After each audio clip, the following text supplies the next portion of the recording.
What is up, everybody? I hope you're doing well. Shots fired indeed. Let me fix my microphone here. It feels a little low while I'm standing. Maybe I will. Maybe I won't. No, I guess I won't be fixing it today. Oh well. So how is everybody doing this morning? Are we having fun? If you had a good Sunday, did you guys celebrate St. Patty's Day? Did you guys all go out? We were gonna do this on Friday, but I thought maybe it would be a bad idea since it's like the first St. Patrick's Day that everybody's been able to go out since the whole COVID thing. So I was like, let's move it to Sunday, see how it goes. This is a play test. We're basically doing a live play test of Packet 2. I have not played this version of the fighter yet. Internally, it's obviously been play test between our editorial team and our designers and everybody else. But I was not part of that. It was before my time. And since it was before my time, I figured I should do my due diligence to learn it and play it. So I've read over it over the week. And I've looked over everything. And we talked about playing the Swolbold when we had our... Let's see here. Where's it at? We did our Kobold's Guide to Dungeons. We built a little dungeon up. And that's what we're going to be using today. So if you've seen me on any other channels do an audience play, you get to roll the dice, you get to roll the damage. I have my own sets of dice over here. I'll be rolling physical just to keep things moving swiftly, so I'm not trying to type and chat the entire time. And then we're gonna play some games and have some fun. It shouldn't take too long. I'm thinking an hour to two. That's what we're looking at. A short session. Think of this like a short convention session. So, with that said, I see we got names filing in. I want to give everybody a little bit more time because I know this is an off time frame for people to settle in and get ready to play. I highly recommend, if you haven't done it, go download Packet 2. There's the anniversary sale, so that it's like it knew I wanted to say something. But go download Packet 2 if you haven't done that yet from the blog. You're probably going to want that to be able to look over the fighter so we can learn this together. I have a few more announcements. The first one, and I want to repeat this a lot. This is a playtest. It is a glimpse into the fighter. It is not all the levels, everybody. I've been reading through Discord where everybody is, so if we have people who are there who have a bunch of questions, I'm not the person to answer questions today. We're just going to play this and see how it works. I have my ban hammer button ready to put people in 15-minute times out if it gets a little salty. This is a game we're playing together. It's supposed to be fun. Let's keep it cordial, keep it friendly. And that's the only warning I will give, and then I'll do it one more before we start. All right? Because I just know how playtest material can go. It can get salty. We don't want any salt here. What's everybody lurking while organizing my GM binder? What do you use for your GM binder? I think it's been 12 years ago now on my personal site for YouTube. I did a review of my card index box that I use, and then I did it for Roll20 and how I take digital notes. I really need to do my new version, which is using Rocketbook for everything. But do you use anything fun for your GM binder before you hide off and get to go lurk? It's just a good old 3-ring with some sticky rings for all the pages you tear out. I really wish there was a really good solution. Just every GMs differently.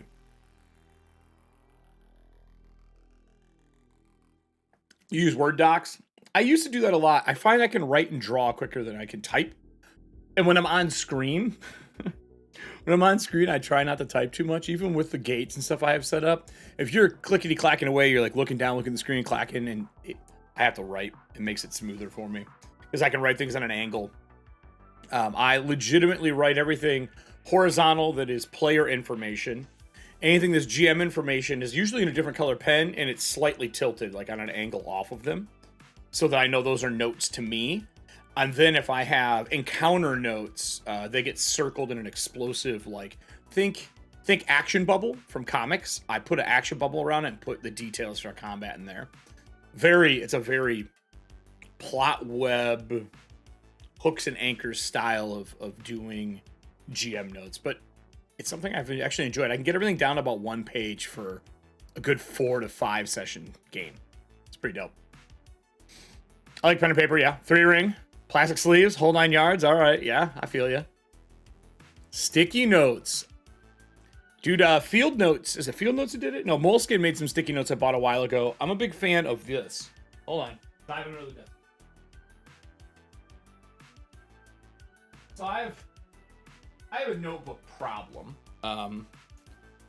You can't see it, but over here there's an entire Barrister's bookshelf full. But Midori, this is one of my favorites because you can replace the journal pieces in it. And this is my travel one for conventions. And it's got all my notes in the front. Plastic sleeve. But this sticky notepad, if you've never seen this before, from Traveler, super cool. I have way too many journals. I can't even. It's bad. People who know me personally, that are probably in the audience, are like, oh yeah, that guy has too many.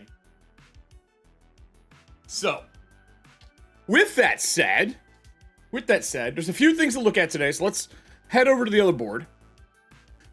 So, first thing I say we talk about, obviously, we got to talk about the anniversary sale.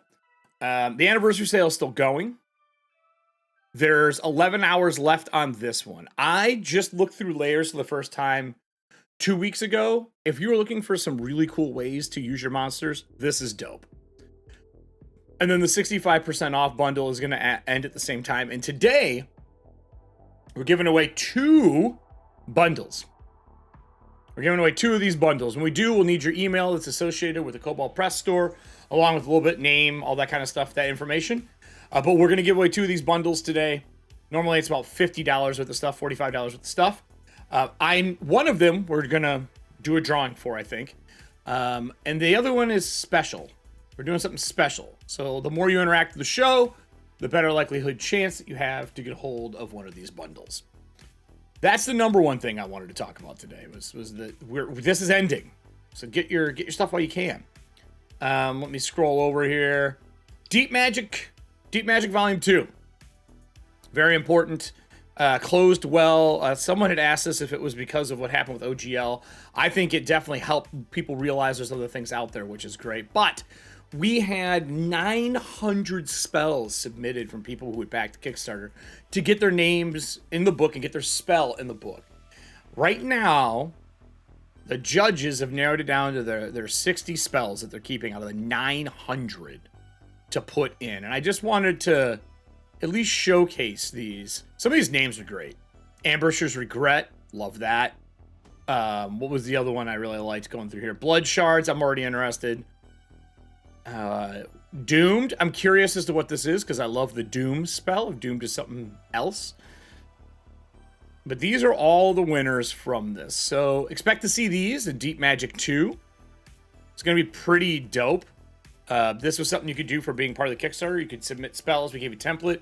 We have a whole AMA over on our YouTube as well if you haven't seen that. That is the other thing I wanted to talk about today. So congrats to everybody from the Kobold crew. This is awesome.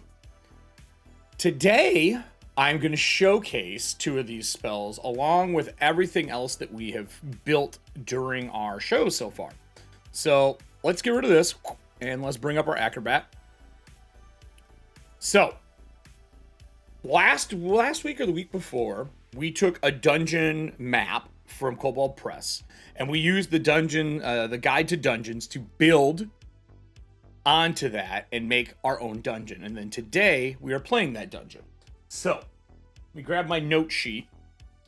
We're going to be using the Swolbold, which if you've never seen that monster, he's the jacked Kobold. We're going to be using him. I just used him as a monster. I took some of his stuff. I chopped his hit points out, chopped his to hit out and all that kind of stuff, and just slapped fighter on top of it. Gave him the hit points that he needed. But I did keep a couple of his abilities because we're playing solo. And for me, if we're doing a solo play where it's like one guy versus everybody, we raised up his extra abilities a little bit. But I want to see how the fighter works. So that's the real game plan today. So playtest packet 2, if you haven't looked through it, there's a bunch of stuff in there. There's fighter and wizard up to level 8 with a sample of the changes and new things that we have. Obviously, it's not everything. Everyone's trying to figure out the plot tree of how everything works. There'll be more in the future. Don't worry. I'm trying to find my notes for this game. Here they are. There we are. So this is the first playtest packet, was our lineages and whatnot, which is this one here. This is our first playtest, right? This is everything that you needed to build out two different versions of lineages for us with their heritage pieces and all that. But I didn't use these. Playtest packet 1 is over. I didn't want to dive back into this and open up a can of worms. But I did have to pull this open to grab a background from here. So our Swolbold fighter for the lineage and heritage, I took the race that's available right now for 5e. But I did grab backgrounds out of here, and I gave him soldier, as I figured that made the most sense for the Swolbold.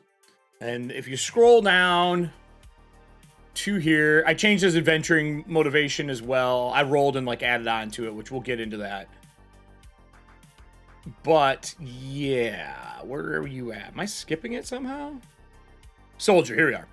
So you got 2 skills out of this: additional proficiency, land or water vehicles. I gave him water. He's an underground kobold. I figured rivers and stuff like that. He probably knows how to use that to navigate. I gave his symbol of rank, which is gonna be pretty funny. I gave him his kit, his playing cards, because it makes sense for anyone that has ever been to a gym or a home gym. There's usually playing cards and stuff like that as you're waiting for machines back in the day. Not so much now, but back in the day. And then he's got armor experience, is what I gave him. So that's from that. I'm going to close this. We don't need this anymore today. In here, we need a bunch of this. So let me pop our chat out here. So I want to be able to see the chat the whole time. Scroll this over.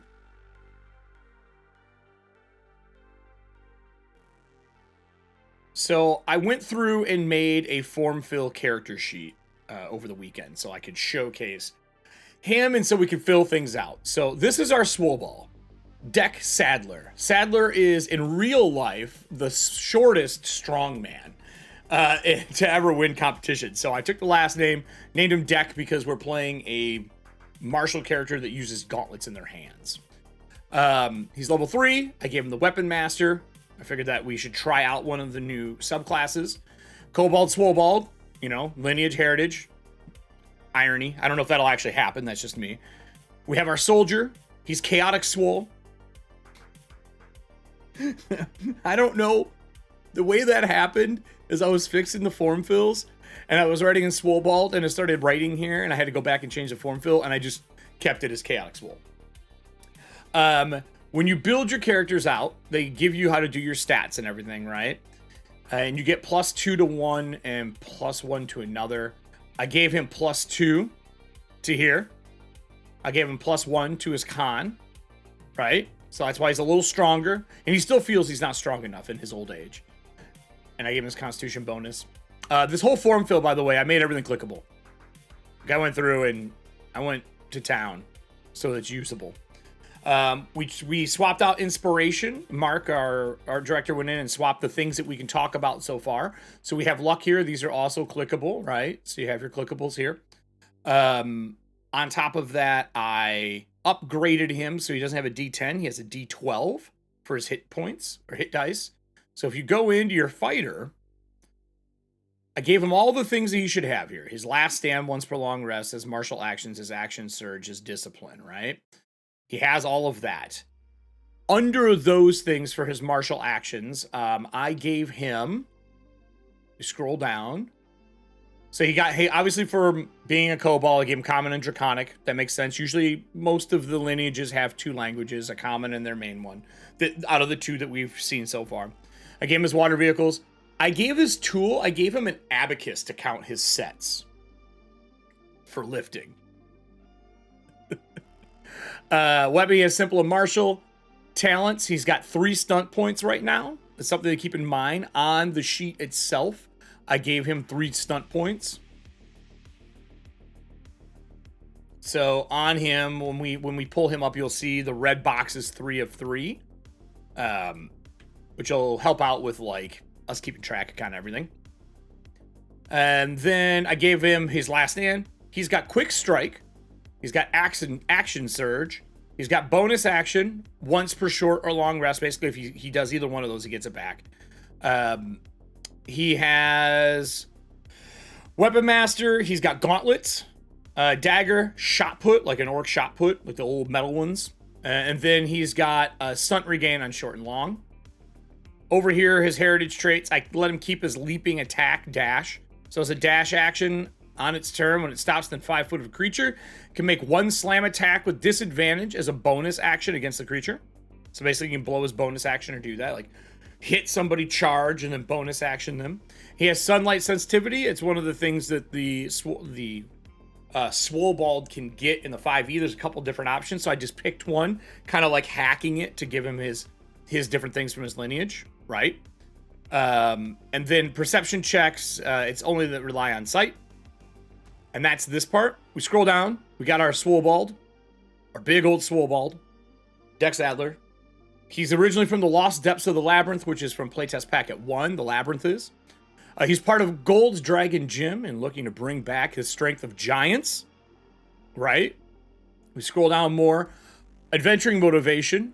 Dek has been traveling to regain his strength after retiring from a horrid curse. Age.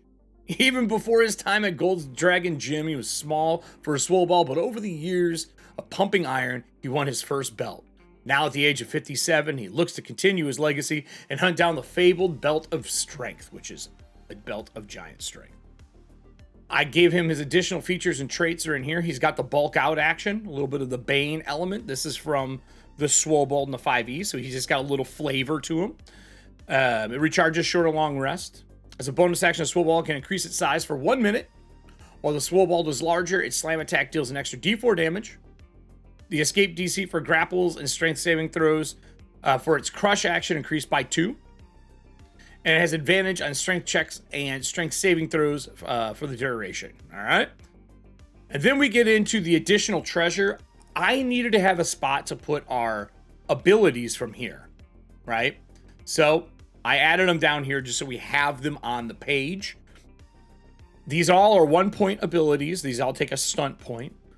The first one is Cheap Shot. When you successfully hit a target with a melee weapon as part of an attack action, you can immediately make an unarmed strike against that target as part of the same action.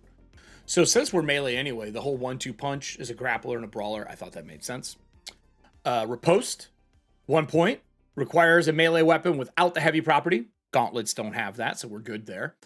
When a creature you can see within 5 feet of you misses you with a weapon attack, you can use your reaction to immediately make a single weapon melee attack against that creature. So you can use our dagger, we could punch him, whatever we need to do. And then we have Shifting Strike. Requires a melee weapon that deals slashing damage, so we have to use our dagger for this. Okay. This is the 5e version. The Swolbold hasn't been done yet. He is still just good old 5e, but remember, we're parallel when we're making Project Black Flag. So I'm just using the monster, and I gutted the hit points and hacked it together. The thing that is Black Flag for today is we are using the fighter and the weapon master, actually. But the Swolbold is my favorite too, and it was a fan favorite, so that's why we're using them. I almost made a dwarf, and I was like, nah, we gotta make a Swolbold. So Shifting Strike requires a melee weapon that does slashing, so our offhand is going to be a dagger. I think that's how we handle that. Requires a melee weapon that does that. When you successfully hit a creature with your weapon as part of your attack action, you can immediately move to a different unoccupied square within 5 foot of the target. This movement does not count against the normal amount of movement allowed in your turn. So, his name is an old man, KJ. His name is not old man. Down here in the spell area, I just put his weapon master stunt, the strength. I put his save here just so we have it. And I got some special stuff on the 4th page, but we'll look at that when we get to it in the adventure. So he's 57'3", 75 pounds, a strong 75 pounds, green eyes, deep red skin, and his hair is shiny because they're scales. So this is our Swolbold. He's got a pretty good AC. We're in chainmail. He's got a disadvantage on stealth, but you don't need to. If you're flexing, you ain't stealthing, right? And then we upgraded his hit points to D12. This is probably the coolest thing to me when I was looking through all this. So our martial actions, first level fighter, you gain tactical expertise and the follow, and allows you to attack quickly on the battlefield, granting you a unique combat action called martial actions. So martial actions is the thing that I put here for the quick strike, right? So here's the things that you get. You choose one. I took quick strike out of the ones that are here. So we're not using a shield. We're really not a ranged weapon because our dex isn't that high. So I kept this. I do love these behind the curtain pieces. They kind of help you figuring out what you're doing. Yeah, you can't stealth if you're all glammed up. That's right. If you're oiled up for the competition, you can't be doing that. So I'm going to scroll down here. The Spellblade is the other one. I almost did this, but we're going to do something with that later, I think. I wanted to do the Weapon Master. I think that's pretty awesome because I want to do the Wizard separately. I don't want to mix the two. I wanted to go straight Martial class and then do an Arcane Caster for our next thing we're going to do. So we're going to scroll through. We got Wizard here, right? But in our stunts, at 3rd level, we get stunt points. And when we do the stunt points, so you gain a number of stunt points equal to your proficiency bonus plus 1. That gives us 3. Perform a stunt, you must spend the required amount of stunt points, which we know each one of ours is 1. You first choose this discipline, you learn 3 stunts. So our stunts are Cheap Shot. Right? Isn't that what I said I took? Cheap Shot? Cheap Shot, Riposte, and Shifting. That's the 3 that I gave him. But where's the piece I'm talking about? I gave him increased hit die. It's up here. Where are you at? I gotta find this now. Wind up, nope. Improvement, nope. Multi-attack, no. Disciplines, no. Might have been maybe it was under Weapon Master. Oh, it's under my background stuff. So anyway, we go from a D10 to D12 for our stuff, which is cool. It makes us really tanky. I rolled our hit points. I took max. Yeah, my brain's not functioning on where that is right now. We'll get into it. Doesn't matter. It was a piece I picked for him. I'll find it as we scroll through. Why can't my brain find this right now, though? Fighters, Adventurers, Last Stand. Last Stand is a cool ability that we're going to probably be using, I think, during this. When you take damage, it will reduce your hit points to an amount that's half, basically. You can use your reaction to expend 1 or more of your hit die to basically heal yourself. So it's like a short rest, but a reaction. And you can do that when you're at half hit points, which is cool. And it's once per long rest, though, so we can't do that a lot. Yeah, Kelly, I saw it too. I'm not sure where I saw it, though. Maybe it wasn't Packet 1. It might have been a Packet 1, actually. Now that I'm thinking about it, I think it was Packet 1. It was my talent that I took. That's what it was. It was a talent. Yeah. Yeah. We do have night vision. He is 20-foot speed for being small. I did that just because of what was in the monster manual. I don't know if that's going to be what he is. This is what I gave him. He's got night vision. He's got pack tactics, so if somebody else is with him, he can get bonuses, right? With this intelligence, though, you know, he can't play dumb. I was going to say he could say other monsters are it, but we can't do that. So, So that's our Swolbold. Pretty simple. I'm seeing if there's anything else that we should talk about. But so before we go to luck, that's the one thing we are going to have to go over is luck and how it works. It's very easy. We're going to give it a run and see how it turns out. I actually really like it. I'm not a fan of inspiration. I think that too many things in 5e give you advantage already that a lot of times inspiration isn't worth using your inspiration for, like to get a bonus to the die roll. It doesn't work often. And I'm running 2 games right now using 5e live. And inspiration is used once in a while, but it's always for something like that you're not trained in. It's not used on something because anything you're good at, you already have advantage in. So that's not something that I was a fan of. But the new luck version that we're doing, and take the tag for it, the term, what you want for it. But I was really happy with it. I think it's a really good kind of breakaway from it. So let's explain luck.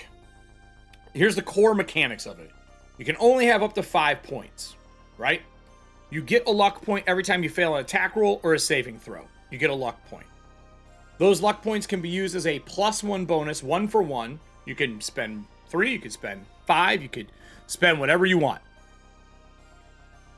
You can spend a 1-for-1, but before you know what your AC is. That part is going to take a little training to get used to, so GMs aren't just blurting out if you pass or fail. I, as a GM, always like to ask if I know something's going horribly wrong. Do you want to spend any points? I say that stuff all the time on my shows. Sometimes it's a trick. Sometimes it's not. So those are the first two things you need to know about it. You can never carry more than 5, and if you get a luck point before spending them, right? Like let's say you're at 5 and you get a luck point because you fail a saving throw. You roll a d4 and your luck resets. I love that. And it even says in here to give this like a shot. Like they talk about it. If possible, make sure you actually give this system a try at your game table before providing playtest feedback. We had several internal playtesters who thought this system looked too clunky and difficult to manage on paper, but they found it very fast-paced and easy to use when they actually got the chance. I personally believe we're just going to blow points in chunks, right? So I don't really think tracking this is going to be too hard, but we'll see. We'll see. That's the whole point of this. We're going to test it out. We want to test it. And then on top of that, the way luck points also work is you can cash in. Where are we at here? You can cash in 4 points as their example, but I believe you can cash in for a reroll. Yeah, you can spend 3 luck points to reroll a d20. Reroll a d20. I want to specify that. So if we roll really bad, and instead of spending 2 points to add a bonus, we can wash 3 and just reroll that d20. This is that concept of like, how do we add fail forward into D&D 5e? How do we take something that is always a pass-fail system, and how do we make something to where when you fail, it doesn't feel so bad, and you are rewarded? Because we've all had those games where you've rolled bad 3, 4, 5 times in a row, and you wish you had a way to fix it. That's the point of this, is a way to fix it. So, I think that's a really cool concept, personally. I think that it'll work pretty well in play, but we're going to find out. I'm trying to think if there's anything else I need to tell y'all. Packet 2. Oh, rolling. So here's how you roll in chat before we get the show started. Exclamation point XDX. What that actually is I made a little command for you all in case you forget. It's under rolling. This gives you the breakdown for it. But basically, exclamation point 1d20 will roll a d20 in chat. Exclamation point 1d6 will roll a d6. I think I have up to 5d6 programmed in right now. If we have to add stuff, I have it pulled up over here because it's pretty easy to add extra code for rolling on channel. But that's how this works. And when I call for rolls, you'll be able to roll. You can also roll 2d20. And when you do 2d20 in chat, it will actually roll them separately for advantage and disadvantage. Right? So you're going to get this. You can do that. I think you can even do advantage if I remember correctly. Oh, I think there's a cooldown timer on that. I'll have to fix it. Try it again. Yeah, cooldown timer. These are the things we're testing today. 2d20. Advancement. 0 global cooldown. And then it should be advantage.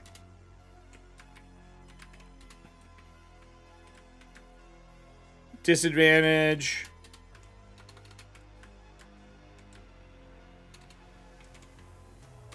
There we go. Let me save that. Now it should work. There we go. So either way. Well, that's a hella good roll. I don't know why it was 21. Whew.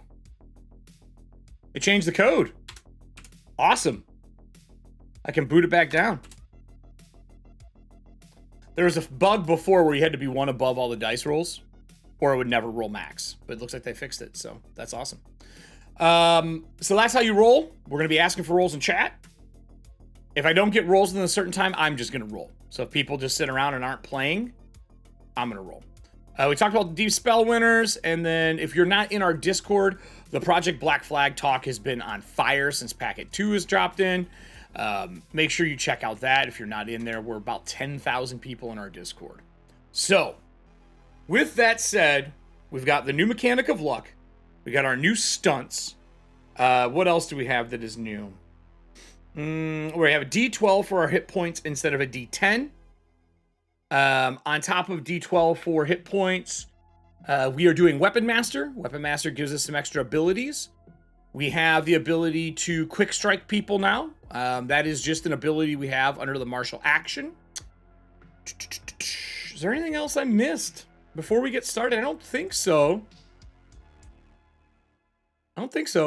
Action Surge, Last Stand, Martial Action. I think we're good. And the Martial Action doesn't have a limit on it either, by the way. We just can take Quick Strike. We just get to do it as a bonus action. Exclamation point, D20.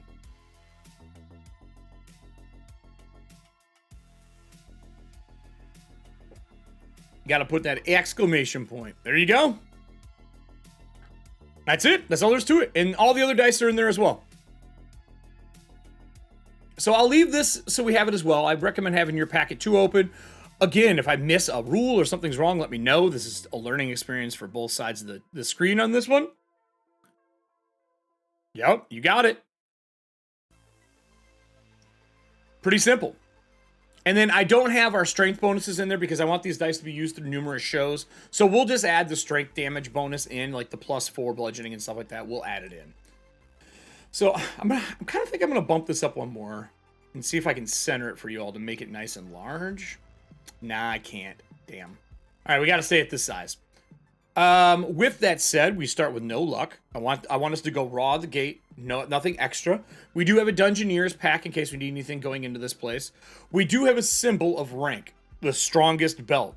That is our belt that we wear, that we're hoping to replace with the belt of giant strength. That's our game plan.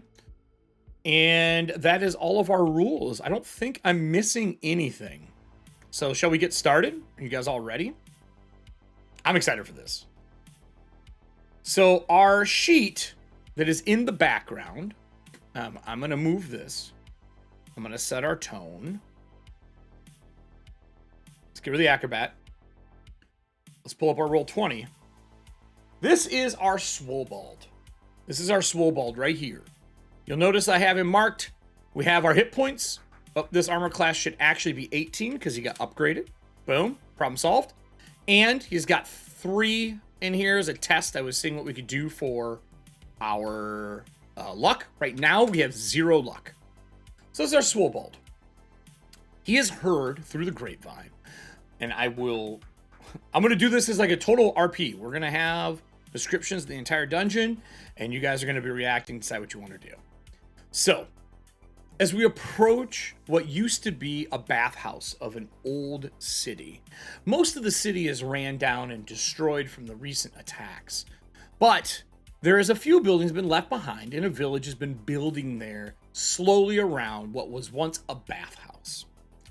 It didn't last long before the army came back and claimed it as their own. And then that army left, and now there are bandits that have taken over this place. The rumor is they use the auction house to sell and trade illegal goods and things they've stolen throughout all these different cities and villages in the area, in our region. So now this, what was a bathhouse, has turned into an auction house. The place is pretty flooded even outside of the bathhouses. They've redirected pipes outside. There's even a partial moat around it as we approach. The large statues of people with fine physiques have been covered, or pieces have been broken off. Arms are missing. The sword and head of one of the statues is gone. The doors are shut, but they are slightly gapped from the amount of moisture and drying over time, over and over again. And you can see briefly into the room. Inside, it opens into a pretty large foyer. So I'm going to move us forward quickly and then move us back so that you all can see just what he would see looking in. Inside, there are reeds and trees and things that have grown through this moss-covered area. So I will take us to the bathhouse. Inside, you can see a large form of growth that is here in the center of the floor. As you move and look up, a silhouette on the ground that is slightly glowing can be seen from the door frame. Vines have covered large portions of this entry area. As a group, I'm going to ask you what you want to do. If we ever get to something where the chat is not pretty unanimous on it, I will put a vote up. But for the most part, I find it quicker just to ask, and if people say, yeah, let's move in or whatever, we'll do that. I'm not going to ask questions for everything just because of time. We know we're here on a mission and we're looking for our belt of strength. As Dek walks into the front door of this place, you can see the place is lit up. His dark vision is not necessary here. The tree, you got gauntlets, you got metal gauntlets on right now, and they are attuned to us already. They are magical, but I'll show you what those are when we get started. The tree in the middle hangs from the ceiling and drapes down to the floor. The rug that's in the middle of the place is all molded and rotted through from water. And there's about a ½ inch of water throughout this place. And we're wearing our sandals as we go through. We're not wearing boots or anything, so our claws can be out. Looking around the place, there's no sign of life anywhere. As the group is moving in, I'm going to give us our first 20 foot of movement, and then I'm going to let you all make a choice. Oops. I got to get him past this door. He's like blocked in it. There we go. So, he has 20 foot of movement. We're going to start 5, 10, 15, and our 20 as he passes up into the room. Moving the branches and debris out of the way, hanging from the ceiling. You can see that mark in the center, the glow is not from that. It's from the shine of the lights. And there is a smear on the floor of somebody who has passed. There are 4 columns where you would wash your hands, where you walk in, like little bath basins that you can see around this section. In front of you, there's a door. There's also doors to the left and right. Yeah, you can kind of get a glimpse of them, but you'd have to move in further to see them. What does our group want to do? Do we want to move straight forward? Do we want to investigate this room at all? You can see the bath basins that are these 4 here. You can see offering bowls up here that have been knocked over and tipped. There are also torches on holders throughout the rooms. What do we want to do? Investigate the room? Go to a door? What's the group want? Actually, I'll do a vote for this one. I'll just put room 1. Investigate. And I'll put our character on screen so you guys can see his stats and stuff. Let's move him back up and his skills. So investigate. Door 1, we're going to go clockwise motion. Door 2 for door 3. And I'm going to put a poll up. It's going to be quick polls, 2 minutes. So make sure you get them in fast. And the poll should be up for you all. We already got one for door 1. We got one curious about the room. I will answer any questions that you put in chat. So think of you guys like a group consensus. A bunch of you playing one character. I'm happy to answer any questions that you have. And if there are anything that your passive perception will pick up, I can do that as well. I will say his perception is not the best. That wisdom, though. So the vote is up above. We got 5 for investigate so far. 1 for door 1. 2 for door 2, which is the one right in front of us. No, XDX, here. Let me help you out there.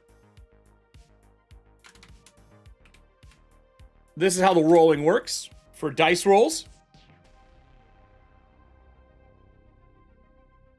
Think of it like the number of dice. So like 1d20, 1d6, 2d20, 4d6. That's how that works. The only ones that have multiple dice are the d20s and the d6s right now. If we end up needing one, I will make a roll for one. So it looks like we're 6 to investigate the room. Well, our Swolbold isn't the best. Yeah, investigate the room. That will give you the whole 9 yards for that. And we'll even use the body as well for that. So if we want to investigate, we can. We have a 0 for this. We've earned a no luck yet. So let's get our first D20 roll.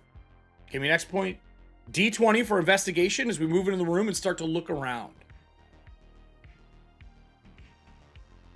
I will include this with our looking at the body as well.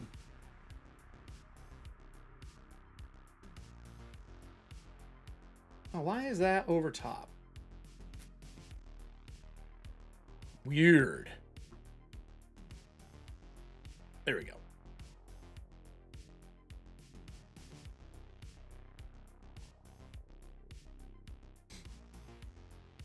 We'll take the first one that rolls. We got a 7. Unfortunately, a 7 is a failure. But remember, everybody, when we fail, we get a luck point. So problem solved. As we look around the room, we don't see anything of interest. The blood on the floor looks like a smear. There's vines that have kind of grown around it, stuff like that. There's no bags. There's nothing to really look at or dig through.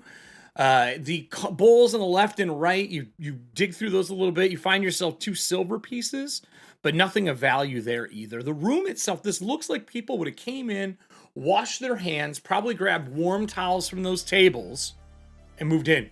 It is a large size body. Like the smear that is there is something that's easily 10 foot tall.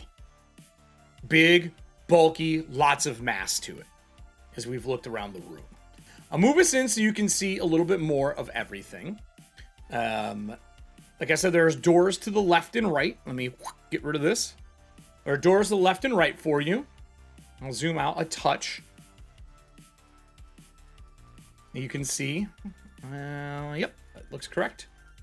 With that said, there's nothing else of real value to see, I would say. Let me make that so you can see a little better. Is there anything that the group would like to look at next? Or do you want to head to one of the doors? The next vote, let me view the results from this, from room 1. The next vote was door 2, which is the door straight ahead. So I think the next action we should do is probably go look straight ahead, right? The only other thing you would notice is to the east, there is something piling out of the bottom of the door. There's like some debris or muck coming out of the bottom of that door. And it's slowly leaking out. And it's still leaking right now. So, the next vote was door 2. There's nothing else in this room. You wash your hands, because you're used to going to bathhouses as a man of strength, a creature of strength. As you head to the door is shut. It is not unlocked. It is something we'd have to break open. If we did not bust this open, we would have to find some key or maybe circle around and go in through from another side. So with that said, I will put another vote up for everybody to get us into the right space for what we want to do.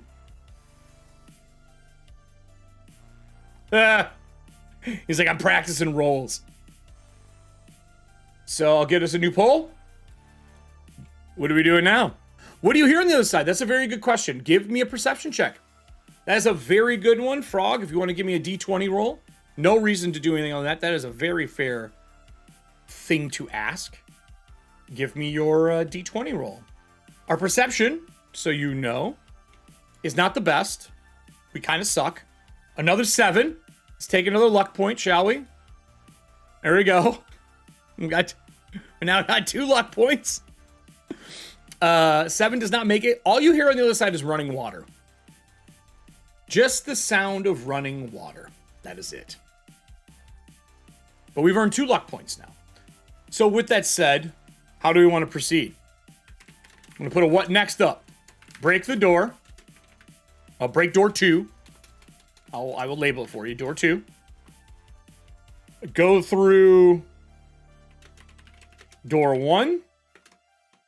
Go to liquid on door 3. Putting a vote up for y'all.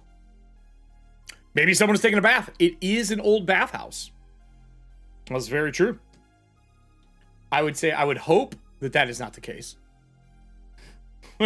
I hope it is not an old bathhouse. People are taking baths still.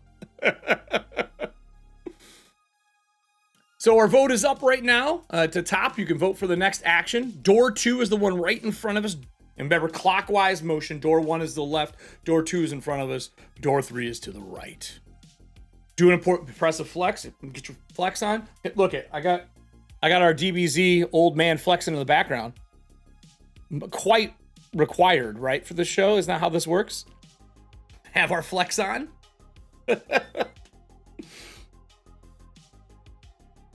Do an impressive flex before you trash the door. Look, people are loving the Swolbold idea of just breaking the door. And I will say, we are good at athletics. We have a +6 to athletics. And we have 2 luck points we could spend to bump it. It's looking like this vote is break the door to start. Break the door. We know there's some nasty slime-like stuff coming out of the other door. So we're going to break this one. Oh, I just saw Prater's Rejects. What's up, buddy? I'll see you at GaryCon, my friend. If you don't know who Prater's Rejects are, they run a bunch of 5e material over on their site. Fantastic people. Introduced me to streaming, actually. They are the people who got me to stream first. Back running my version of Spartacus Blood and Sand meets Shadow the Demon Lord. It was a lot of fun. Falcon Kick. Failure is not an option. All right, let's get it. Let's get a D20 roll. We are proficient, so we got a good bonus in this. And let's do our best to break this door down. So give me a D20. Hope we can do this. If not, we're really building up these luck points. And if we need to, after the roll's done, if we don't think it's high enough, we can spend our 2 luck points. Well, look at this. Look at this. Busting the door down. Okay, everybody. I will be honest. I didn't know if we were going to go this way. I didn't know how this was going to go. As you drop kick Murphy this door open and step into the room, there is the sound of water running, and the first thing that you notice is a man hiding behind a desk. I'm going to get rid of our character sheet so you can see what we're looking at. So behind that desk, there's a man hiding. The back wall, I'm going to zoom out so you can see everything here, okay? There is someone staring through glass over on this wall. There's that slime stuff coming through this door. There's a door over here, and these look like smaller doors here and here.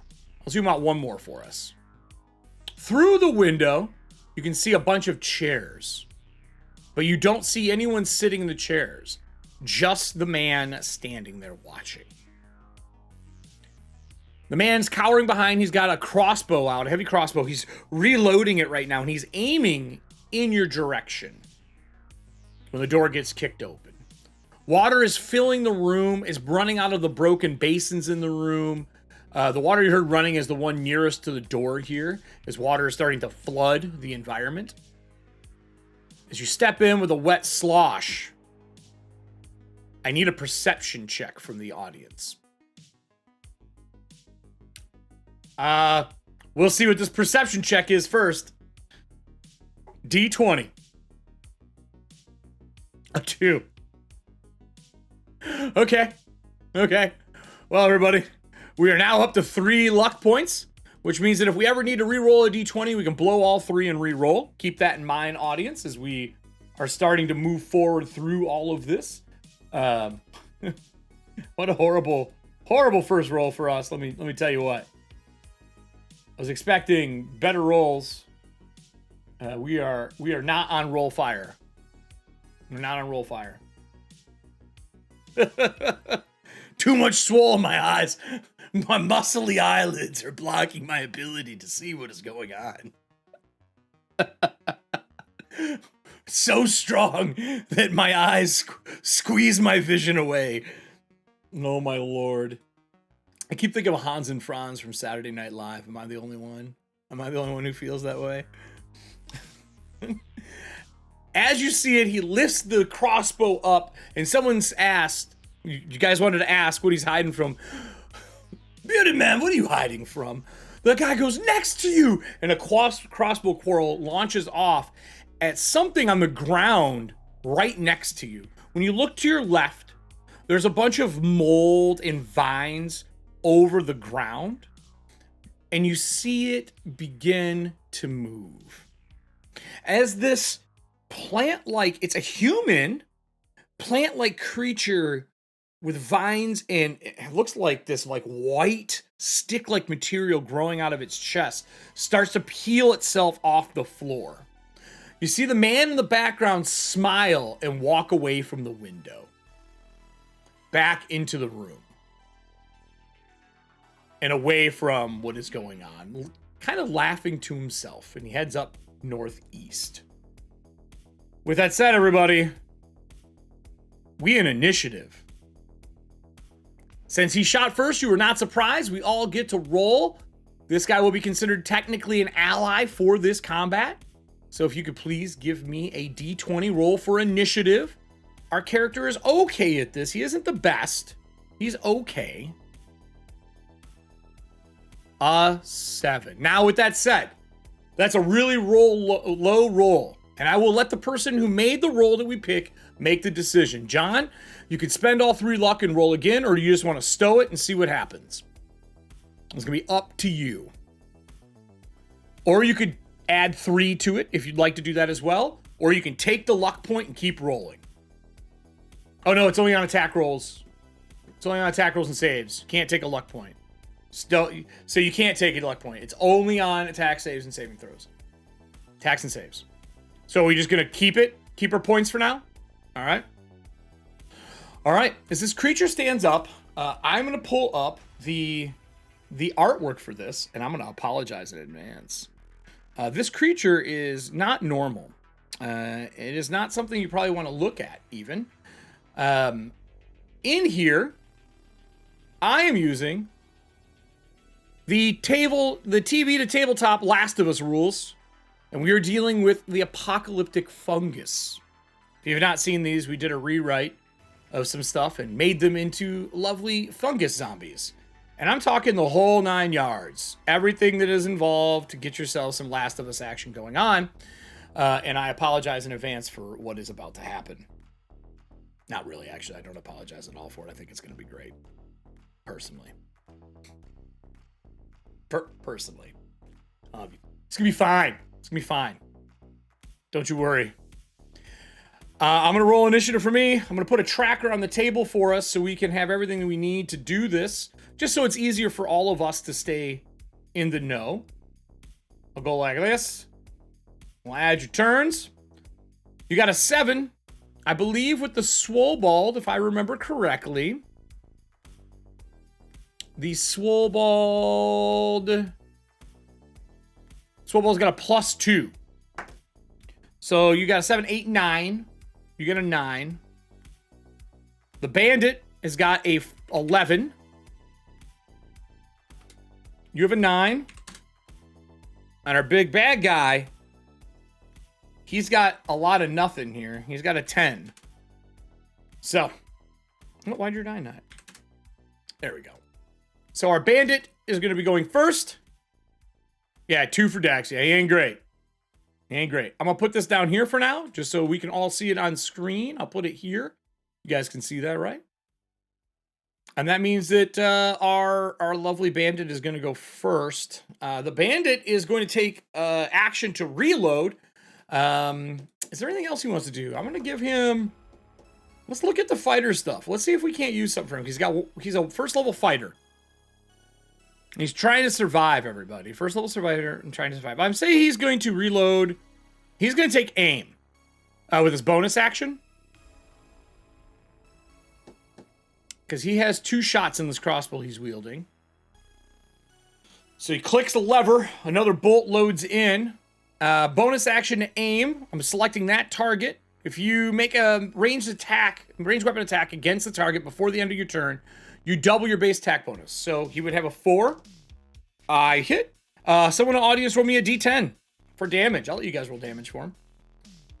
And we'll start getting damage together on this lovely monster.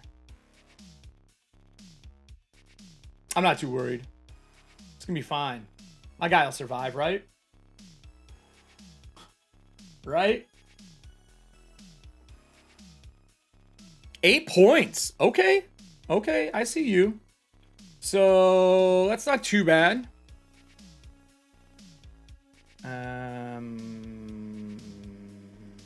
Yeah. All right.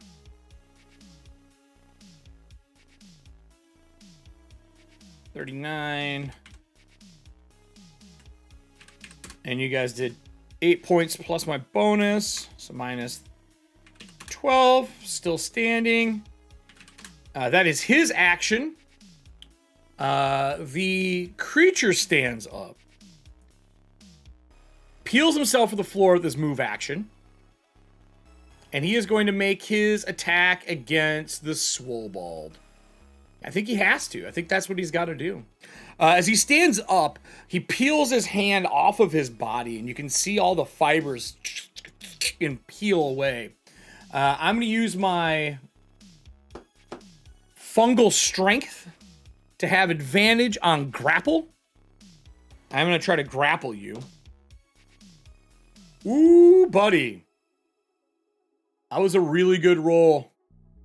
Really good roll.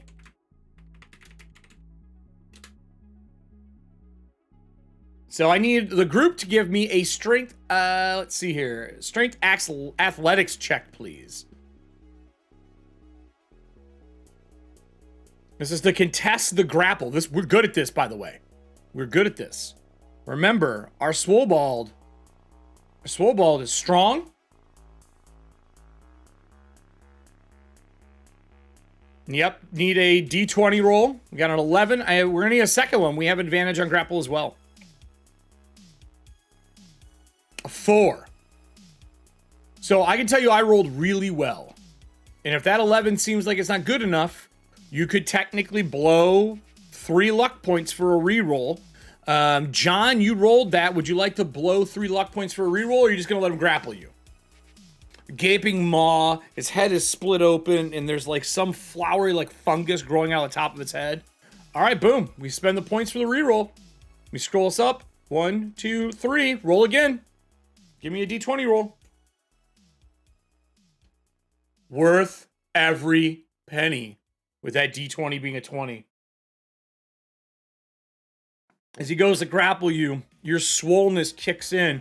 And I would like to showcase the magical item that we have right now. I think you guys are going to like this.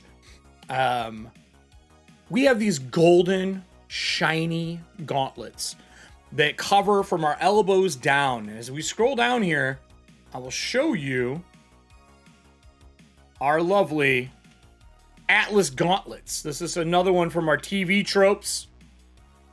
These massive gauntlets are nearly weightless for the attuned wielder. The gauntlets have 3 charges. While wearing these gauntlets, you can expend a charge to activate them for 1 minute. While activated, your unarmed strikes deal an additional D6 force damage on hit. You can make an unarmed strike as a bonus action when you take the attack action on your turn. And you have advantage on strength athletic checks to grapple a creature. If you hit a creature at least twice with these gauntlets on your turn, the creature must make a DC 15 strength saving throw. On a failure, the creature is pushed 10 foot away from you and knocked prone. These are our magical items. That is why we have our advantage on our athletics versus grapple. As you push this thing off of you, no touchy, these muscles aren't for you. As you shove him off, we go into your action. Well, group, it's time to showcase Fighter and see what we can do here. Let's see what the Fighter is capable of. You know what? So much for... I feel like the Fighter deserves some heroic music, don't you think? I think we need some heroic music for them. Let's see here. We're going to go to Arcane Anthems here. Let's see. Let's get... I want music for him that's like hype active. This one? There we go. This is pretty suiting, right? So with this said, it's time to fight back. I'm assuming we're going to punch this thing into oblivion, right? That's the game plan. We know we have these Atlas gauntlets. I will now add them to our character sheet up here so we know what they are. This is our Atlas gauntlets. We have a +5 with these. Or sorry, no, 7 with these because they're a +1 magical item. We do 1d6 plus 4 plus 1d6 force. That is our current amount that we have with these.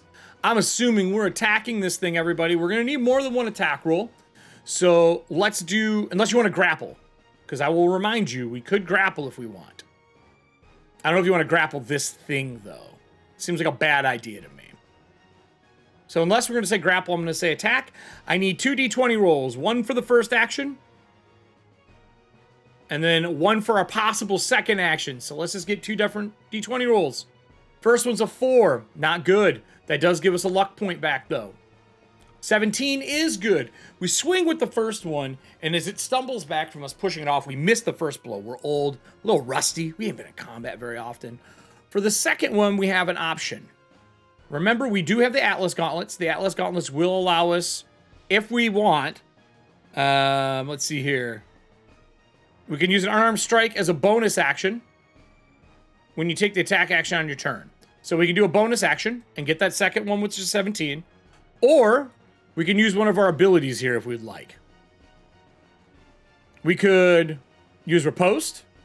If either you misses with a weapon attack, you can use your reaction to immediately make a single weapon attack. I think we use this. I think we blow a point because it missed it with us with this attack. We blow our point. We swung and missed. We swung a next time on our action, hit, and now we can swing one more time with our bonus action. So let's get one more d20. That means that we've struck 3 times trying to get through this. One is a counter strike, essentially, with the riposte. One is our action, which we failed. And then we're going to get one more as a bonus. So give me another d20, then we'll roll some damage. A 9 does not hit. We do have... Hold on here. Let's scroll up. We have failed 2 rolls. We got 2 luck back. That's a 9. We had 7. We're to 16. I would ask you, would you like to spend some of those luck points, MC? Because there is a chance you could hit this thing. Do we want to spend some luck to see if we can strike this lovely creature? I think you should. Personally, why not? Spend them. Spend them. Done. 9 becomes an 11. Adding our 7 to it is 18, which is more than we need. Well, everybody, we get to roll some damage here. I need 2d6 twice. Because we do 1d6 normal damage, 1d6 force damage. Plus, remember, we hit twice, so we get to knock this creature 10 foot away from us. So give us 2d6. And then we'll do a second 2d6.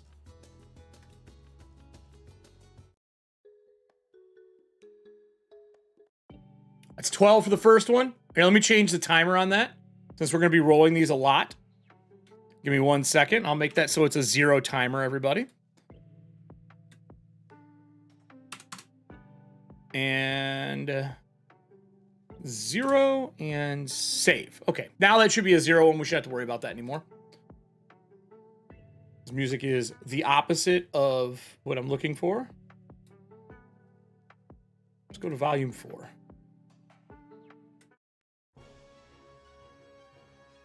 So we got 12 for the first one, 8 from the second one. So 12 plus the 4, so that's 16. Let me bring my guy up here. I might be screwed, actually. This might be me being dead, to be honest. So that's 16. And then the next one was 8 plus another 4, so that's 12. As we smash this thing and toss it 10 foot, it just shatters into pieces as you like blow the shoulder off on the upper left-hand side. Its head flips back as you punch it in the face, caving it in, and it crumples to the ground. And you can see it like kind of decompress as it hits the ground. Yes, and then you obviously have to flex afterwards. You know what? I'll say if you're willing to give me a performance roll and flex in front of our new companion here, I'm totally down for that. You can use your athletics to flex, please. That is a 4. That is a bad roll. 4. So 6, 7, 8, 9, 10. That old man syndrome. You go to do the overhead pose. As you flex, you feel something in your back pull. You kind of stand upright, but it's not enough to impress the person in the room. And that is the monster in this room has been crushed into oblivion. You still got it. Our 57-year-old Swolbold still got it. The man in the room starts making his way towards you cautiously.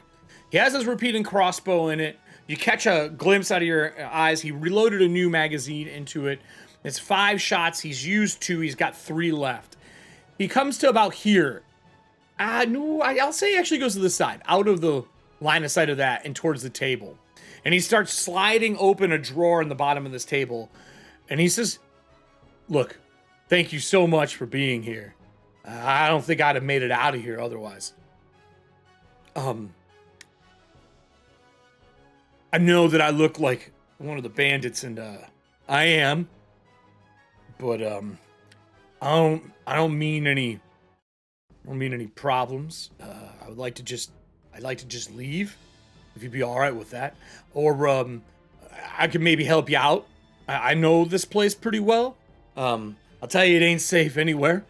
I'll at least give you that. But if the bandit Lord of Mammon sees you roaming around here, he's going to come after you.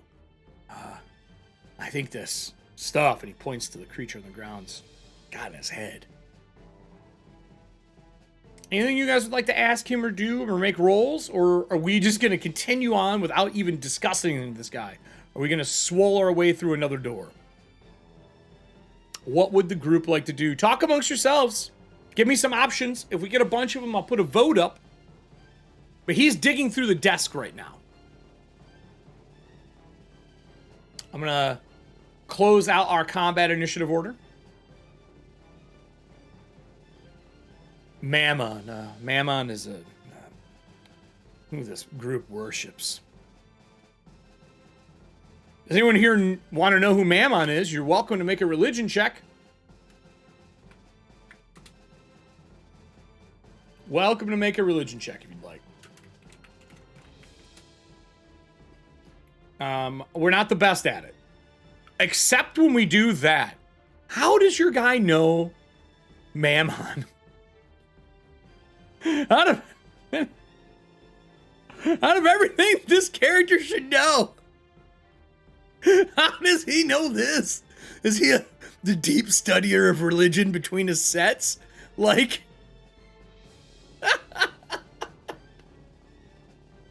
I'm sorry. I'll be honest, I wasn't expecting you to make that roll. That is, I'm highly impressed. Me either. Yeah, right? This is Mammon's, what the cult, well, not the cult, just the bandit lord worships here. He's an archdevil, is my understanding. A creature of greed.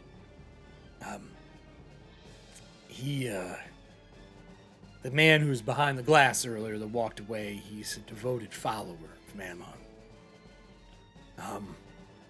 I shared a wagon with Mammon.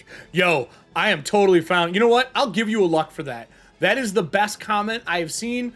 You're getting a luck point. The GM, by the way, in the Packet 2 playtest, they can hand out luck. You don't do it as often, but if something really good happens, you can hand out luck as a GM. I'm giving you a luck point for that. I actually, you know what? That's canon. That is canon. Hold on. Making notes here, boys and girls. I have a house rule that I've been using that if it makes sense in a game and something happens, it gets canonized and becomes canon in the game. We're saying that our Swolbold is rode in a wagon. Was it rode in a wagon? Yeah, we'll do that. Rode in a wagon. Canon for whenever we play this character, that's canon now. I'll add it to his character sheet. With Mammon Worshipper. That's how you keep it fun.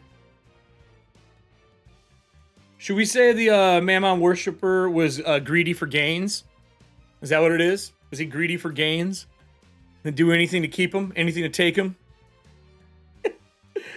So, anyway, man says, I don't follow. I mean, I had to wear the stupid symbol, but I'm not a fan. Look, I was just looking for money and a way to survive. So, as long as you and I are copacetic, I'm just going to walk out the front door and hand you keys. Does that sound fair? And he opens a desk drawer and finds it, and he sets down a ring of keys on the table. Are we square? Let him go. We got to let him go in audience. Is everybody agreeing? Let him go. Take the keys and let him ride. Take the keys and let him ride. Got one. Yeah, let him go. Let him go. All right. We got a bunch of let him goes. Okay. I am totally down for that. I think that that is a fair assessment of what to do. I have something special I need to do too here. I gotta download something while we're doing this. So as you let him leave, he walks out the front door, and as he's walking out, no rolls made, nothing along those lines. He gets to like where you're standing. He's like, look, if you do encounter, as he's like opening the door, the bandit lord that follows Mammon, the man's, he's a caster. So get in close and get in fast. I'll warn you, all right? Just don't dick around. He's tied to hell, and he's known for using spells from there. Just be careful, all right? And he kind of gives you a little shoulder bump on the way out, peaceful, and he makes his way towards the front door and exits the building. With that said, what do you want to ask about any of the bloody silhouette? Oh, he would answer you on that. I'll pause him here. He says, the bloody silhouette. He's like, they say that that was originally the giant who helped build this bathhouse. That is the lasting remains of him. I don't know if that's true. It's just paint. It ain't real. At least I don't think it's real. But that's the hill giant who built this place. So the tale goes. When he walks by, like, you can see in the other room, and it does look like maybe it's painted or like part of the tile itself in stone. And he makes his way through the door. With that said, group, I'm going to ask, what do you all want to do next? You have doors here, here, the slime-covered door, and one here. And then there is the window, if I scroll up, as well. And this is a glass window that looks like it's going through a view room. I'll give you a walk around the room so you can kind of see cracks through the other door on the right-hand side here. Oops, sorry, it's cutting you off. Let me zoom out a little bit here. Whoop, whoop. There you go. There's a little crack through the door you can see in the other room. There looks like there's a bunch of fungus and stuff growing in there. When you go to the slime door, it's not moving. It's kind of grown in through. As you make your way up and around into this room, let me scroll up. You can see the man over here, he's walked away, and that's the direction he went in. I'm just signifying which way he went. He's no longer there. I'll move him out of the way for now for you. But that is where he was. And he went to the right. You can see more fungus in the room over on this side as well. When you make your way around the room again, kind of panning through everything, you can see this door. This is a pretty hefty door. And then you can see a smaller door here. So we got 4 doors and a window. I'm going to put a vote up for everybody. You can give me a general investigation if you would like as well. I'd be happy to give you kind of as you're looking through the room and taking time. And I'll get a poll up. Through the glass. We're going to do door 1, door 2, door 3, and door 4. I'm just going to put slime there. It's just like a liquid of some form. I'll put that poll up now for you all. Ah! Look, your swollenness has got keys, which we will add to the character sheet here. We'll make this a little bit of a living character sheet. We're going to go down here. Where do we want to put it at? I'll put it here. We have the bathhouse keys. All right. I'll add it to our character sheet so we have. I'll even save it.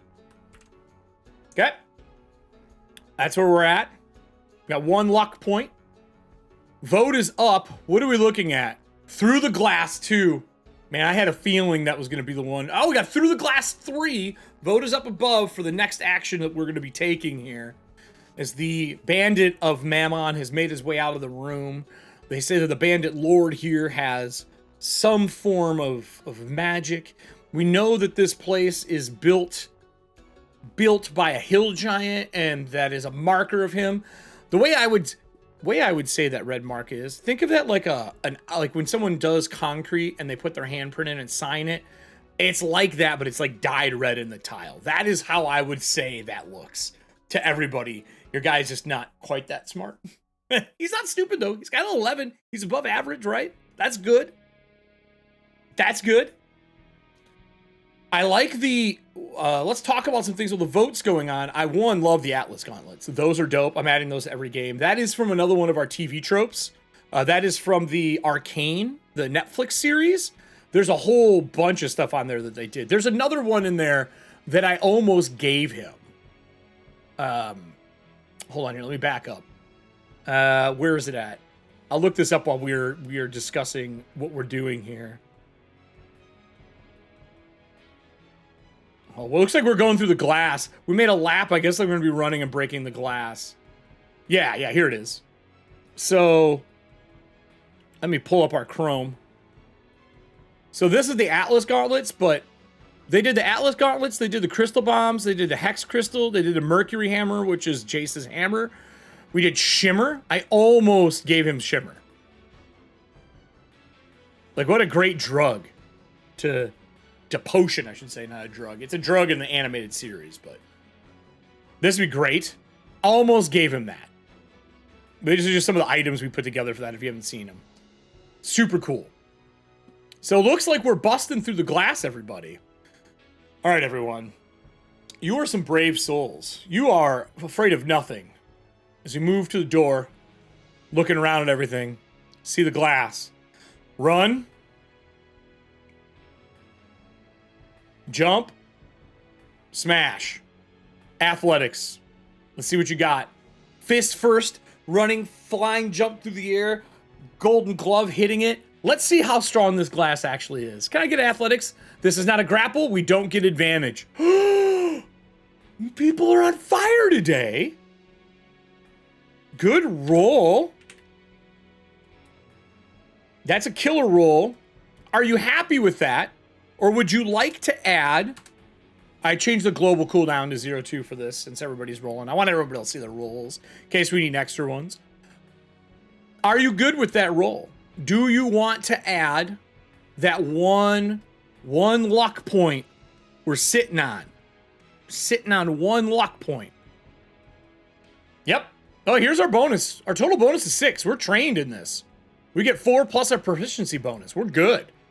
I will say, we do have an option if you would like. You could bulk out and make yourself bigger, large-sized, extra damage if you want to swole it up. If you need to.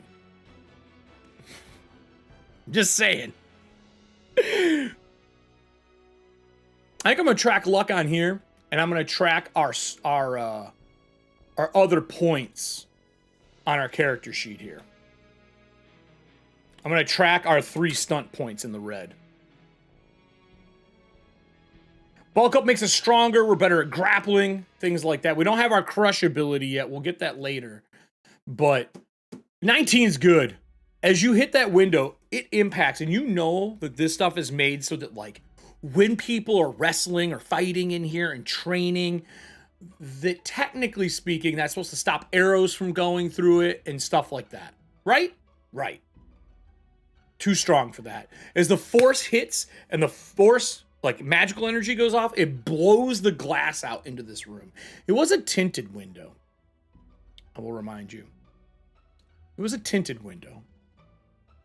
And as you land in the middle of this place, there are bodies in almost all of the chairs that were like silhouettes. What you thought was empty, the room is full of the dead. They're bloated. This room is waterlogged. And in the center of the room, when you touch down, this big, large-sized creature steps up, pushing the chairs aside in the center of the room. His head is split open. He's got like extra arms or hands as shoulder pads and like fungus growing over him. As he stands up and like separates everything out of the way, you hear that bloater roar from the Last of Us series. I'm going to ask the group this is important. There's really only one answer, but I'm going to put it up for you anyway. Welcome to the party. We're doing a live play with our Swolbold and our new Project Black Flag play test of the fighter.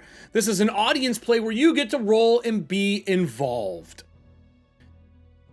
Fight or flight. This is our vote right now. Are we going to fight the creature in front of us, or are we going to run?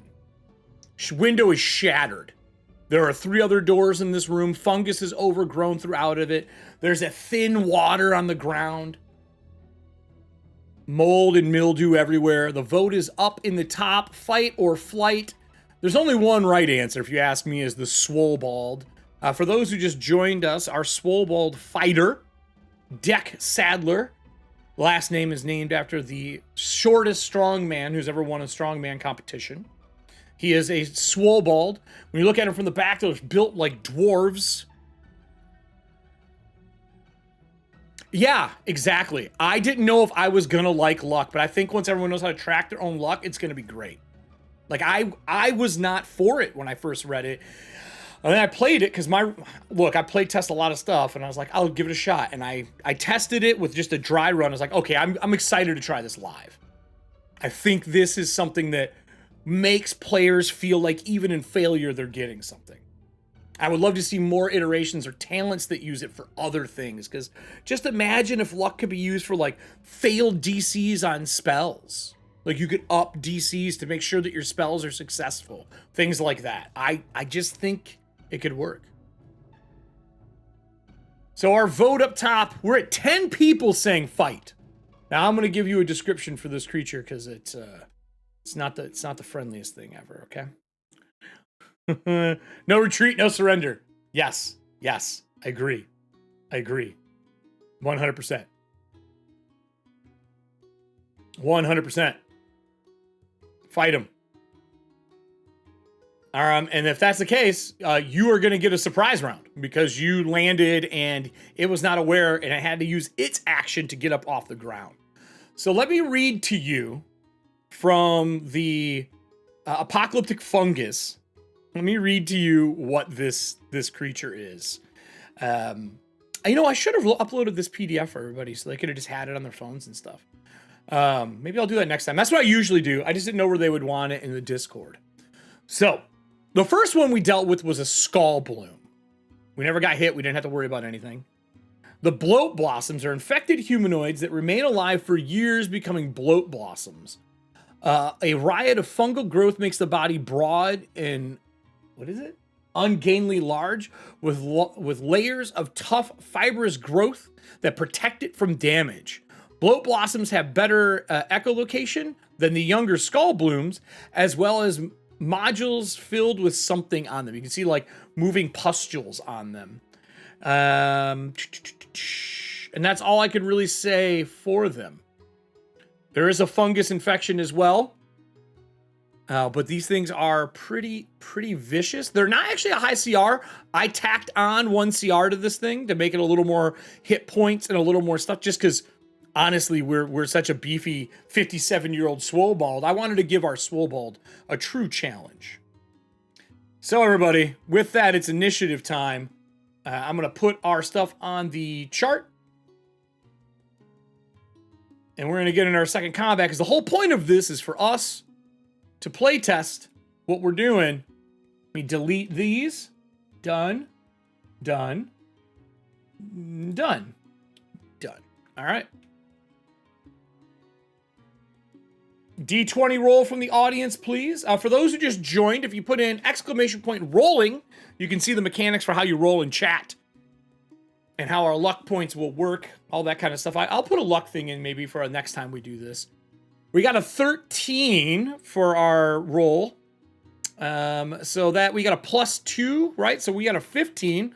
Let me roll our big bad. Let me pull up my rules for the Bloat Blossom. Oh, I rolled so poorly. I rolled really bad, everybody. I rolled a 5. Well, cool. Cool. It's all you guys. 5e surprise round. 5e surprise. Yup. Yup. Surprise round of 5e is kind of weird. By the way, just as a heads up, this music is not going to suit this fight. We need epic combat, murder music. They do not have luck. Not in the current piece.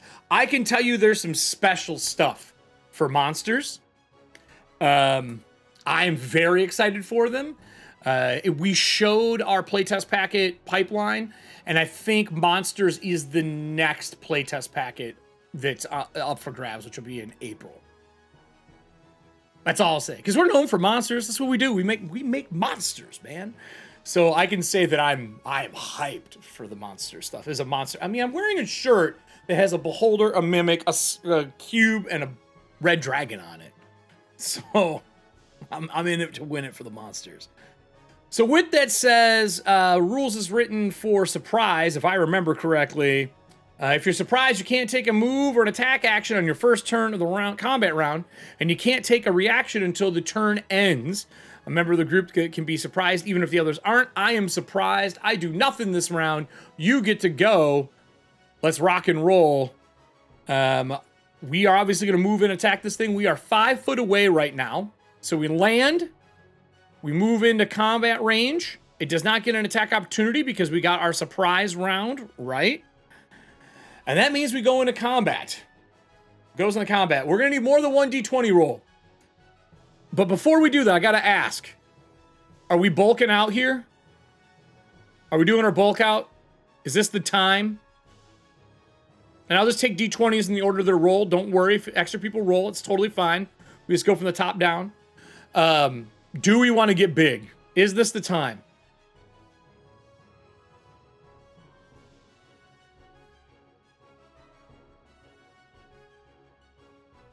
Some people streaming. See you, KJ.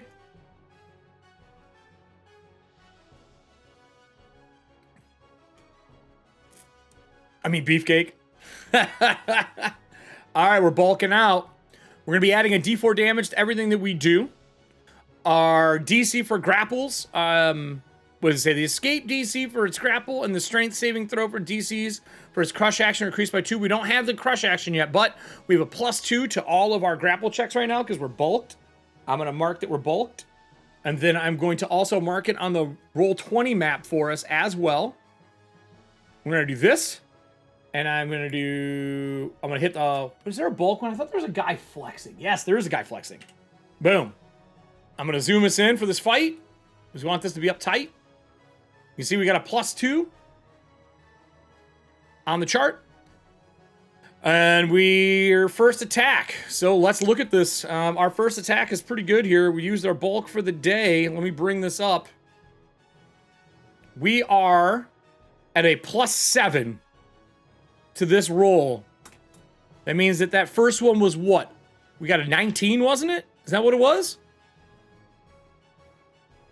Let me scroll up. 15.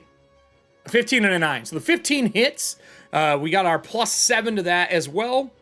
It's more than enough to make impact. Our second attack roll, that's going to be borderline. That is a 16. Are we comfortable with that 16, or do we want to spend our 1 luck point to make it a 17? For the person who rolled that, gets to make the decision, which is M Font.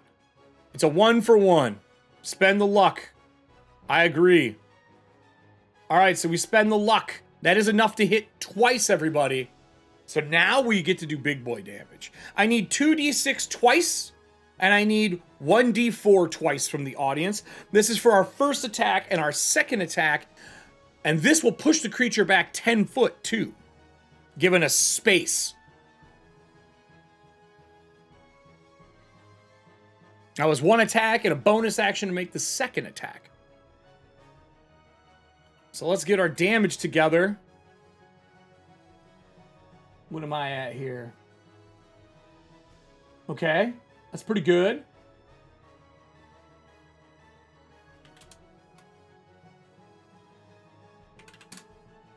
All right, I'm gonna start deducting our damage here.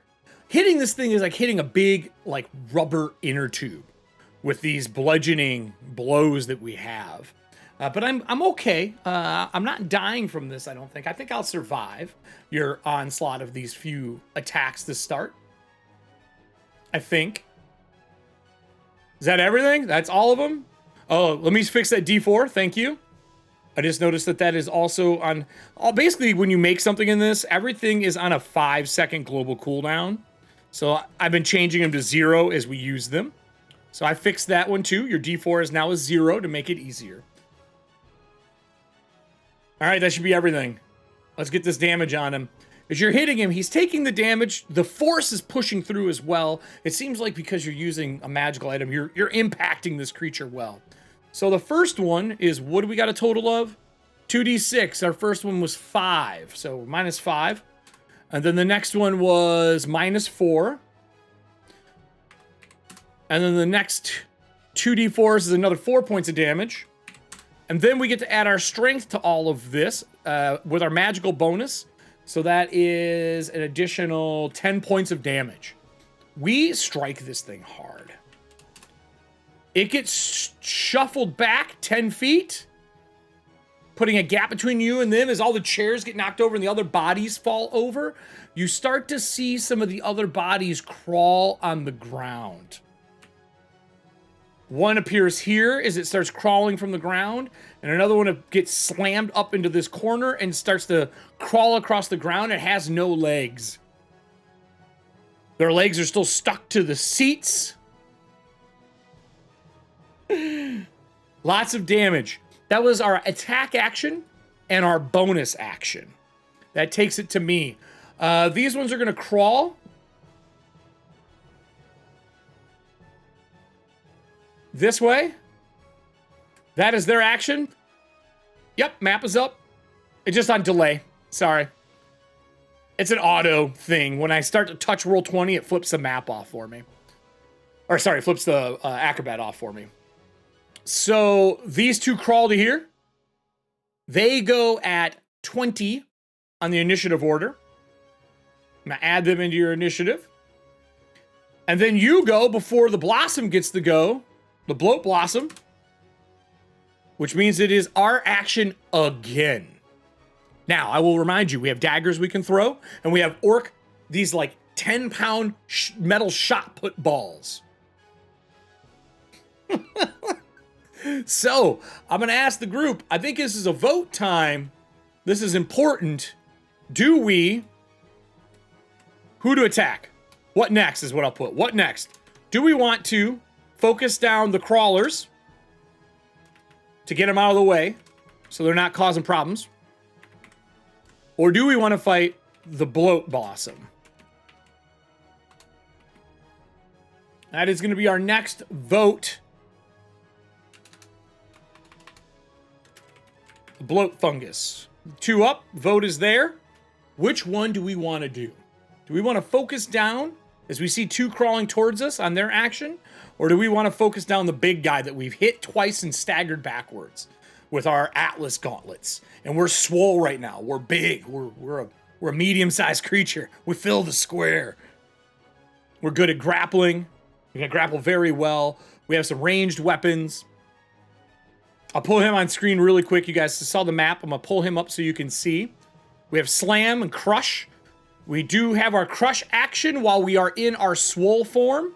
So if we grapple somebody, we can crush them for 5d6. But we have to win a grapple check. Okay? We have not used any of our stunt points. No stunt points have been used yet. I think we'll probably be using them soon. The vote is up above. Focus down or kill the crawlers. Looks like everyone's saying we squaring off. That's what it looks like to me. We're squaring off. Hey, I don't blame you. You got to fight the big guys first, right? It's the fighter's job. We have a decent AC in chainmail. We're not bad. Our AC is too lower right now, though, just as a heads up.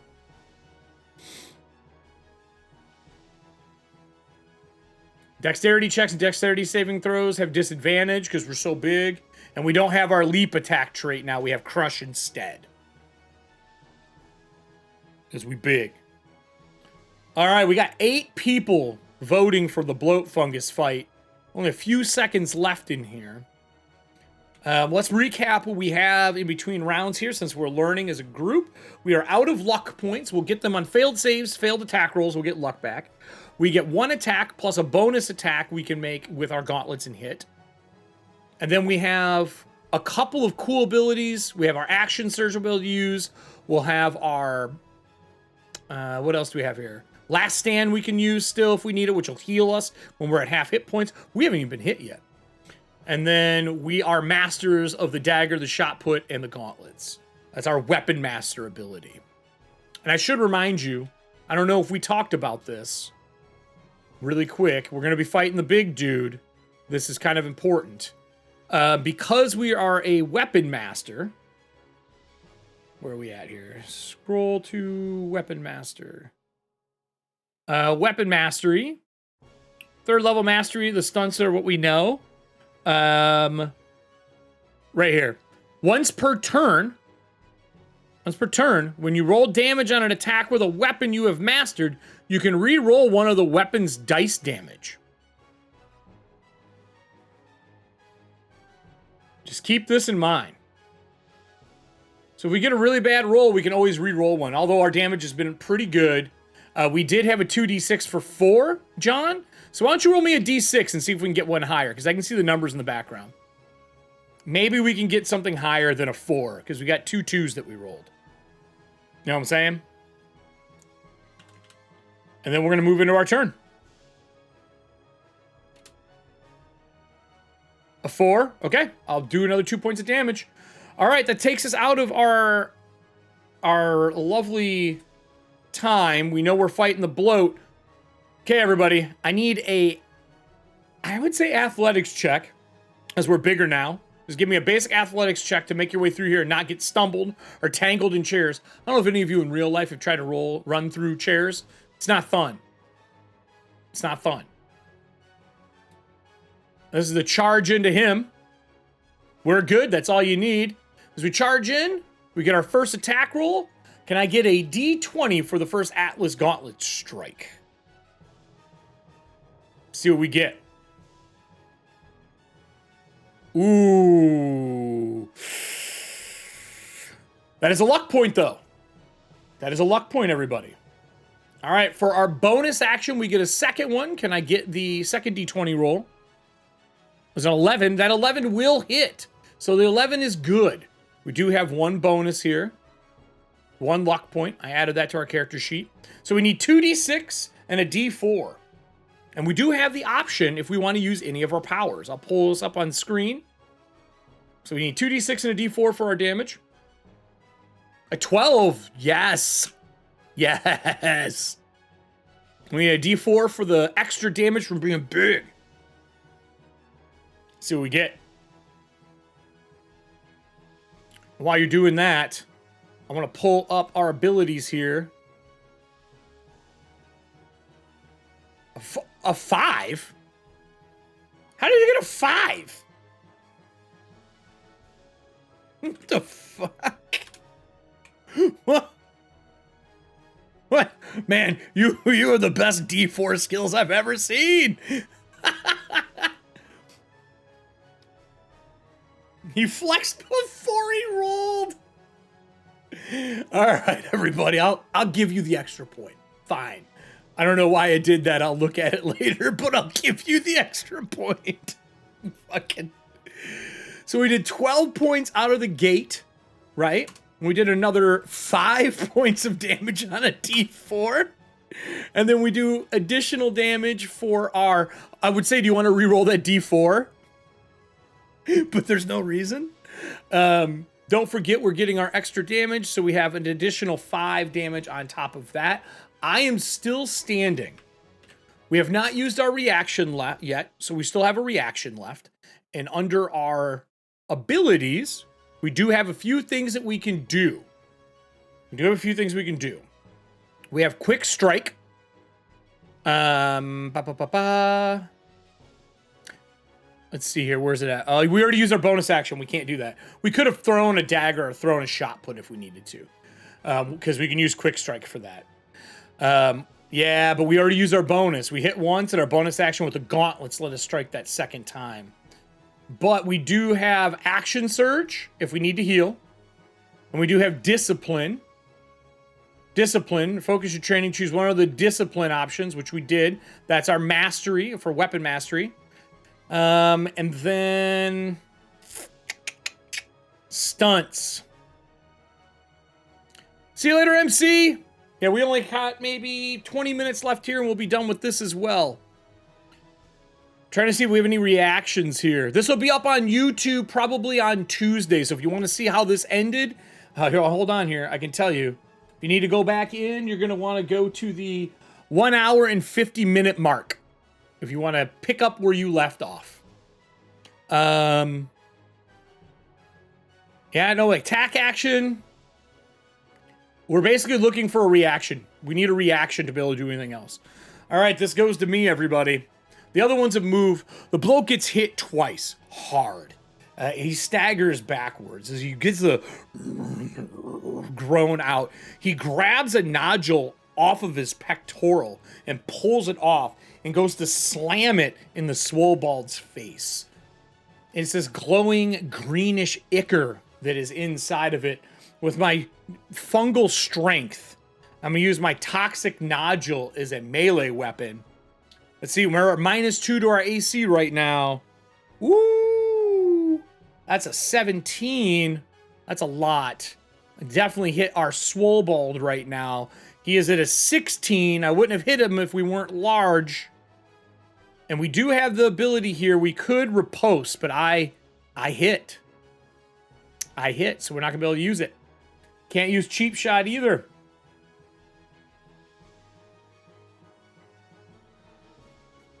It would be. Toxic Nodule would be. Just for you guys to see how this works, when they hit with it, they do 2d8 poison damage. So let me grab my dice. Also, I don't know if you guys can see these. I just want to showcase these. A buddy of mine's company. They are skull dice. Can you guys see this? Hold on here. Now you probably can. They are like skull-cornered, hollow metal dice. Super cool. Super cool. So I do 2d8. Ooh, 7, 8, 9 poison damage. So we're taking 9 poison damage out of the gate. Let me knock this off of our Swolbold. We have 43 hit points, right? So we're gonna do the -9. Okay.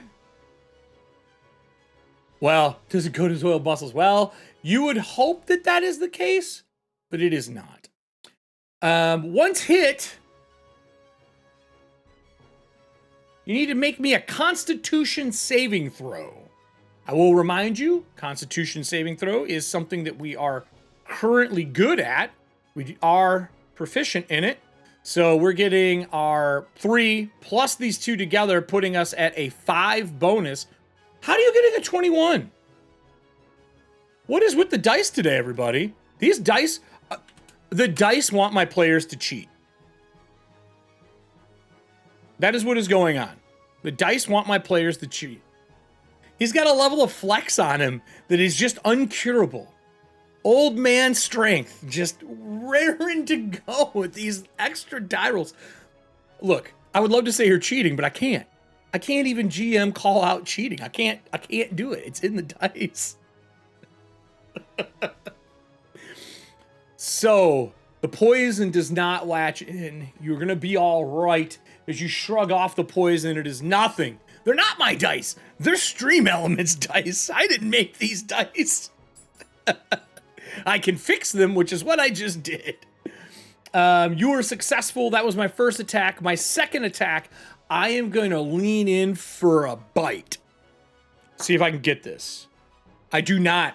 He leans in, you get your gauntlet on his face to hold him off. I don't get to bite you. That cycles the list back, everybody. Let me move this. We are now back to the two little crawlers on the ground. So they're going to make their way through to here. They are going to get one attack between the two of them as they both go to grab your legs. I need an athletics roll for you as they try to grapple you. Try to grapple you. I might have to put a flex option in as a bonus action. You get advantage, remember. We have advantage on grappling. Not that it matters. You rolled a 20. As they crawl through the chairs, shuffling things out of the way, and they're moving quick. And they go to grab your feet and miss. Step on one, push the other one. One grabs a chair leg instead of grabbing you. Hey, everybody, that takes us to you. Swolbold, it is your turn, my friend. You are surrounded, flanked, big dude in front of you, toppled but not dead. Two ones missing their lower halves that are kicking, attached to a chair laying on the ground. It is to us. It is D20 time. It is time to swell and smash this thing into oblivion. Can I please get 2 D20 rolls? Separate ones. Let's see what we can get here.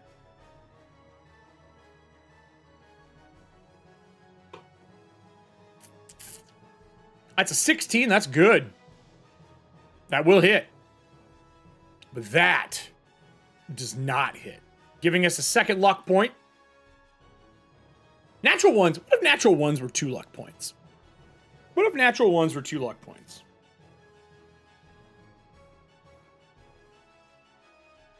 I'm going to make a note. Just curiosity balance-wise, I wonder how it would work. Like, that was a really bad fail. I'm on cooldown. The first hit does hit successfully, though. Our bonus action with it doesn't. Can I get 2d6 and a d4 for the damage, please? 2d6 and d4 for the damage. 11. That's good. No reason to re-roll any of those dice. D4. See what we get. A 3. We could re-roll that D3 or D4 if we wanted, but that's really good. I think you keep it. There's no reason to re-roll that damage. It's not a 1. So, let me do the damage here. We got an 11. We got a 3. But with our strength bonus and our magical item bonus is enough to collapse this thing into a heap as it falls to the ground. Slowly, you see like the mycelial network crawling out of its body. And in other parts of the building, you hear roars. From the northwest, if north is up on the map, you hear a roar. And then right east of you, you hear a roar. And then you hear a kobold and draconic go, "Let go of me! Let go, you little bastard!" As he starts yelling in the other room. And that would be in this direction. With that said, it goes to the ones on the ground. I don't see any other actions that we can currently take. We are not at half hit points yet, but we are hurting. I'm going to roll my 2 crawlers here. That's 1. Missed. Second one does hit. Second one does hit as a crawler. They have disadvantage for this unless they're attacking together, so it's a wash. And then I think my damage is only a D6. It is. D6 plus 2. Ooh, but we take 8 more points as one of them rakes the back of your leg. 8 more points to our kobold. You mark this here. Minus 8. Boom. We're at 26 of 43 hit points. 23 of 6. All right. With that said, the big bloater goes down. Screaming from the east, we hear a kobold and draconic yelling for someone to let go of them. And then from the west, you hear roars of more of these creatures as the big one goes down. And that leaves us to fight off these 2 on the ground. I think this is an important decision for the group.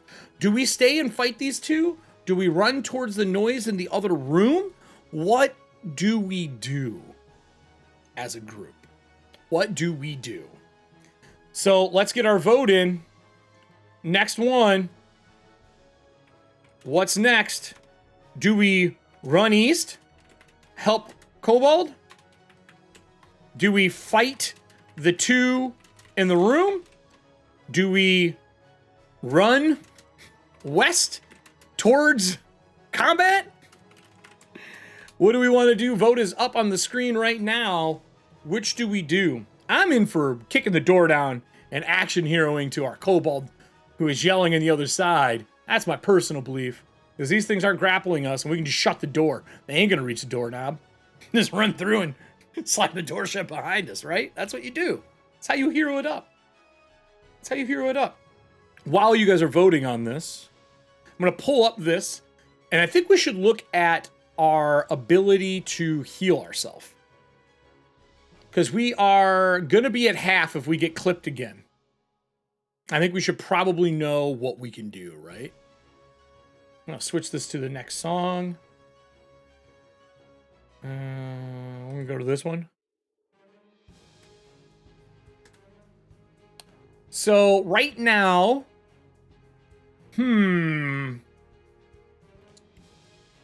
right now we could action surge when we're at half and heal ourselves.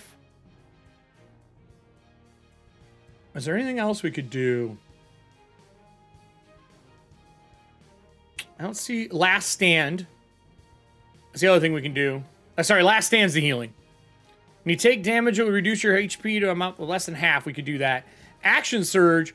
When the need is great, you can push your body to an absolute limit on your turn. You can activate this feature to gain an additional action on top of them. Ooh. Ooh. This might be something we do running into the next room. Because we could run, open the door, and take an action still. You know what I'm saying? That's not a bad idea. Not a bad idea at all. Once you use this feature, we need a short or long rest, but we could run in the room and still get an action. That's so awesome for a fighter, though. That's actually really nice. And it doesn't look like it doesn't take any of our actions. Oh, it does. Wait. Is this how it normally works in 5e? Correct me if I'm wrong, guys. You don't get both, right, everyone? You activate this feature normally, so this is definitely a hard change. To gain an additional action on top of your regular actions and any possible bonus actions. So that means we could run, shut the door, and still attack and use our bonus action.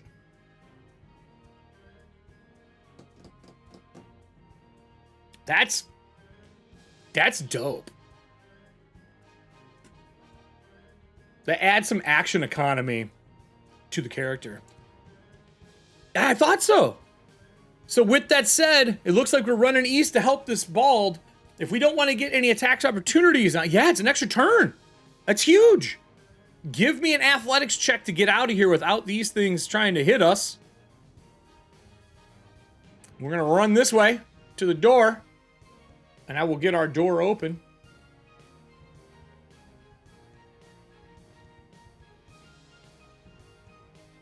A 10.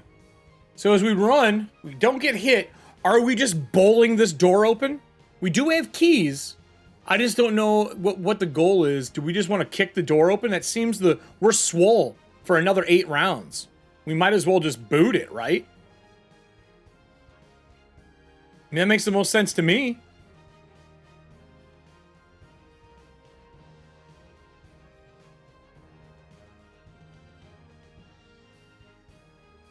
Yeah.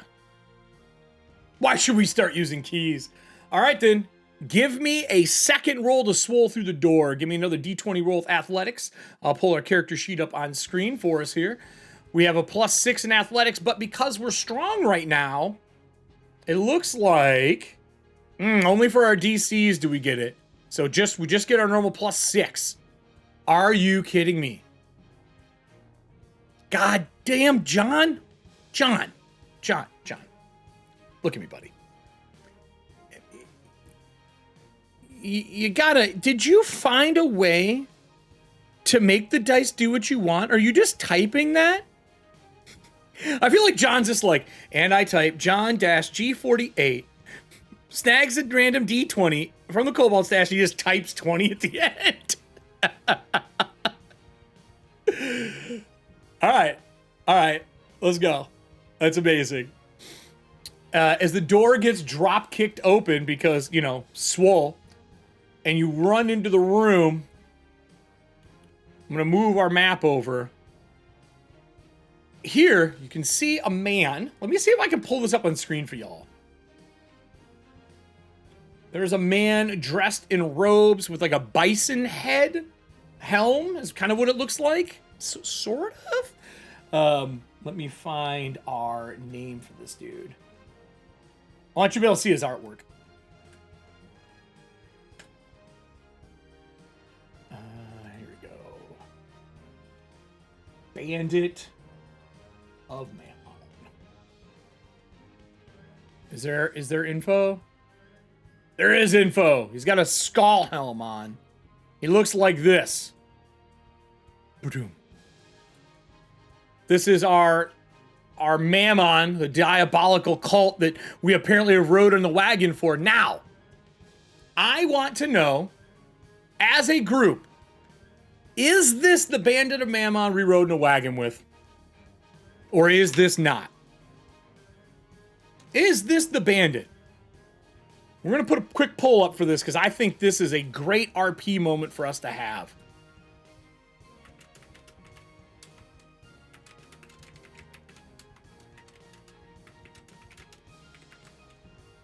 Is this the Bandit that we said we rode in a wagon with? Vote is up. I named him Frank. I don't know why. It just seemed appropriate. People are saying, yes, it is. It's Frank. It doesn't mean we were friends. It just means we rode in the wagon together.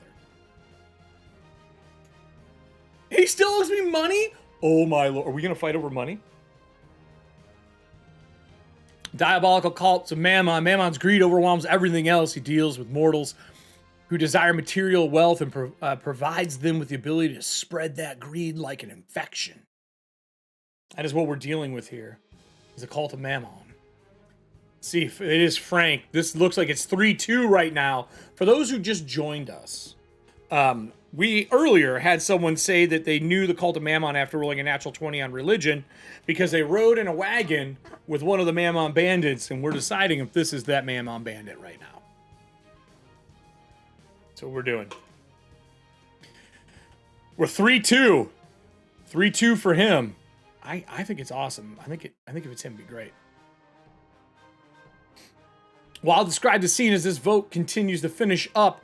As you walk into the room, or actually bust the door down into the room. Bust it. Knock it off its hinges, mind you. He is reaching through this mushrooms here. He walks over, and he's got a rope. You can see, like, as you kick through, he's pulling the rope. And behind the mushrooms, there's a kobold back there struggling, trying to not get hit by this. And he sees you walk into the room. And today, I'm going to cast one of the 2 spells that are from the winners of the Deep Magic 2. So we're going to use the Lay Chain. So I'm going to show this to you guys so you can see it. This is one of the winners here. This is by GM Toolbox. That's the backer. 2nd level enchantment, druid, sorcerer, warlock, or wizard spell. 30 foot. Duration's 1 minute. You create tendrils of lay energy, which burst from the ground and can be used to restrain a creature of size large or smaller. Choose one creature within that range that you can see. The target must make a dexterity saving throw. On a failed save, the lay tendrils wrap around the target and restrain for the duration. At the end of each target's turn, it can make a strength saving throw. On a successful save, the spell ends on the target. At higher levels, you can cast the spell using a spell slot of 3rd level or higher, and you can target 1 additional creature. So he is casting Lay Chain on him. I'm going to make my dexterity saving throw. I am stuck.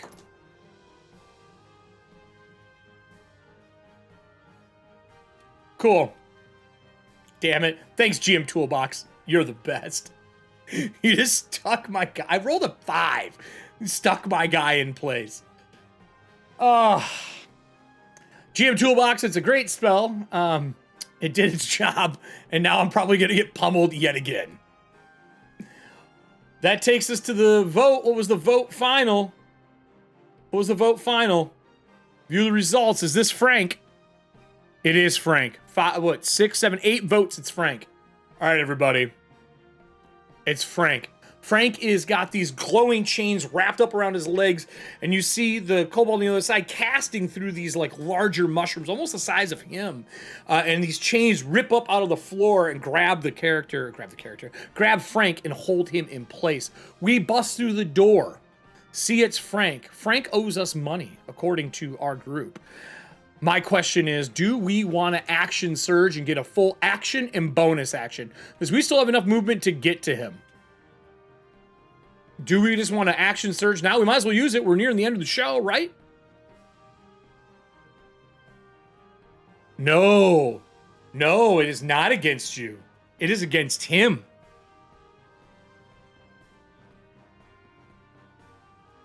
Swole Surge it is, everybody. With the Swole Surge, according to the Black Flag play test, under this current version, on your turn, you can activate this feature to gain an additional action on top of your regular action, any possible bonus action. Now, with that said, we ran, we busted the door. Right? Action gone. Door gone. That means we technically have a bonus action left? Right? Technically a bonus action left? I vote, personally, that with our bonus action, we do this. This is my personal. I think it would be great. What if we use our Weapon Master ability? Whoops, wrong thing. I'm on the wrong page. What if we use our Weapon Master ability for, is it Shifting Strike? Cheap Shot. Where's the one where we can throw something? Here we go. Shifting Strike. Successfully hit a creature with a weapon and part of the attack action. Can immediately move to another. Nope. Nope. Where's our ability that we were looking at before where we could throw something? We have an ability where we could throw something, remember? Where do we want to do that? Well, give me a d20 roll. We're going to need 2 d20 rolls anyway. So let's get our d20 rolls out for our attack actions after using our new ability. But I want to find, we had a make it count, was it? Cheap Shot? Ooh, rough. Rough. Rough. Not good.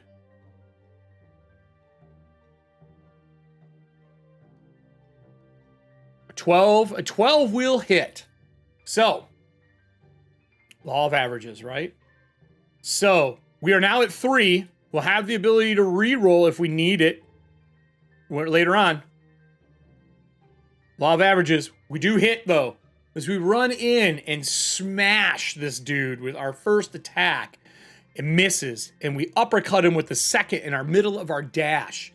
We don't get to hit with 2, so we don't get to throw him anywhere, but we do get to do damage. Can I get 2d6 and a d4 for our damage versus him? Ooh, look at that max damage.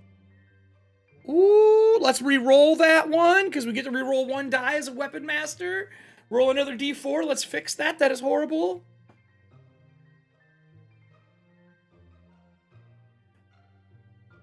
Oh! Did you know? There we go. That did its job. You know what I remembered, everybody?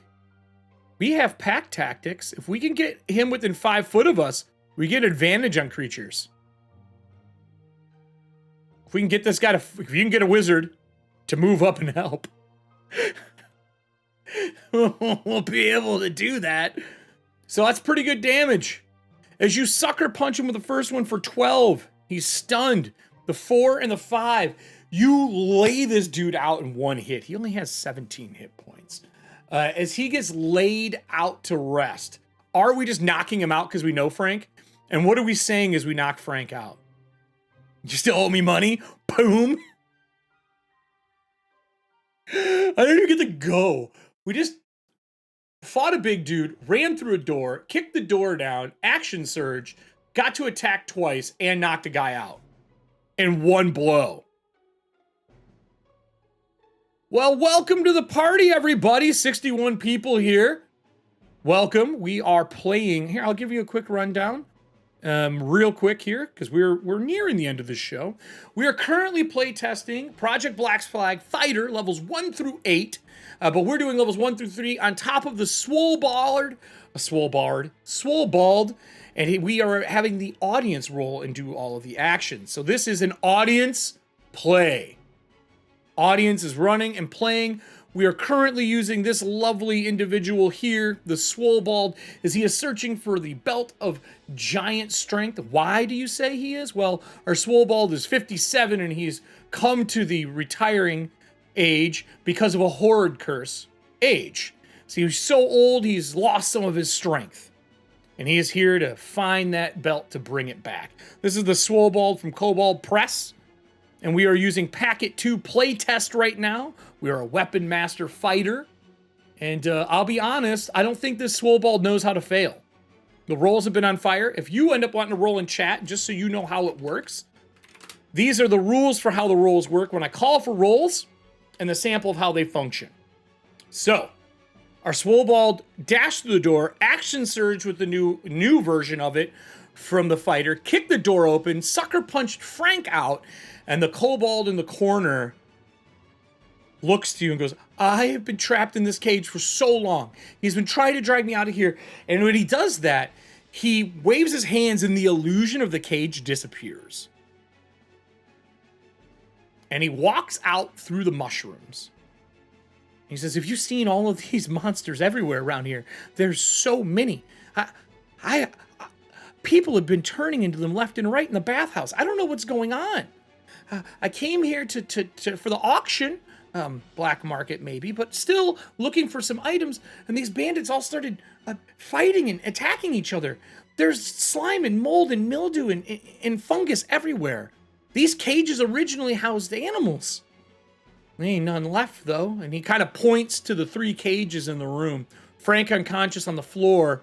You can see there's a door over here that is blocked by overgrown fungus. It's just covering the door. There's a leader here somewhere. He was the guy who was supposed to be doing the auctions. He shut the auction room and locked it and let that beast out into the room. And he kind of glances through the door. He goes, but it doesn't look like he's standing anymore. And when he says that, you see the crawlers coming towards the door. Because remember, you kick the door off the hinges. And they start coming this way. That comes to the time. Are we going to stand and talk? What next? Stand and talk? Fight the crawlers? Block the door with the door, the broken door, or there's always the option to run. Votes up. As I crawl and they start crawling over the door that's been knocked flat onto the ground, they start crawling forward. He hops back next to you to not be within range. The chains on this guy drop from him casting Lay Chain. And you can see on his shoulder, he's wearing a symbol of Mammon on his robes. This music is unsuiting for the combat we are about to have. I intend to change that. Vote is up. If the vote's high enough out of the gate, we're just going to take whatever one it is. We're going to go to volume 3 here. We're going to do dark combat.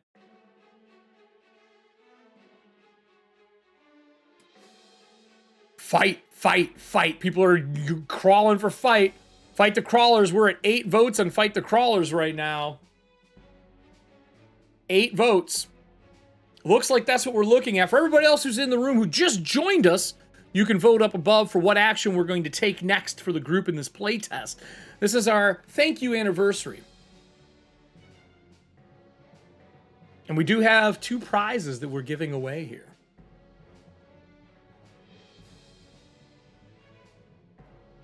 Now I got to scroll up. Now that we're this far into it, I need to know who the first 20 roll was for the entire day. While we're waiting for this, I'm going to scroll through and find this, unless someone remembers who is the first 20 roll. You know what?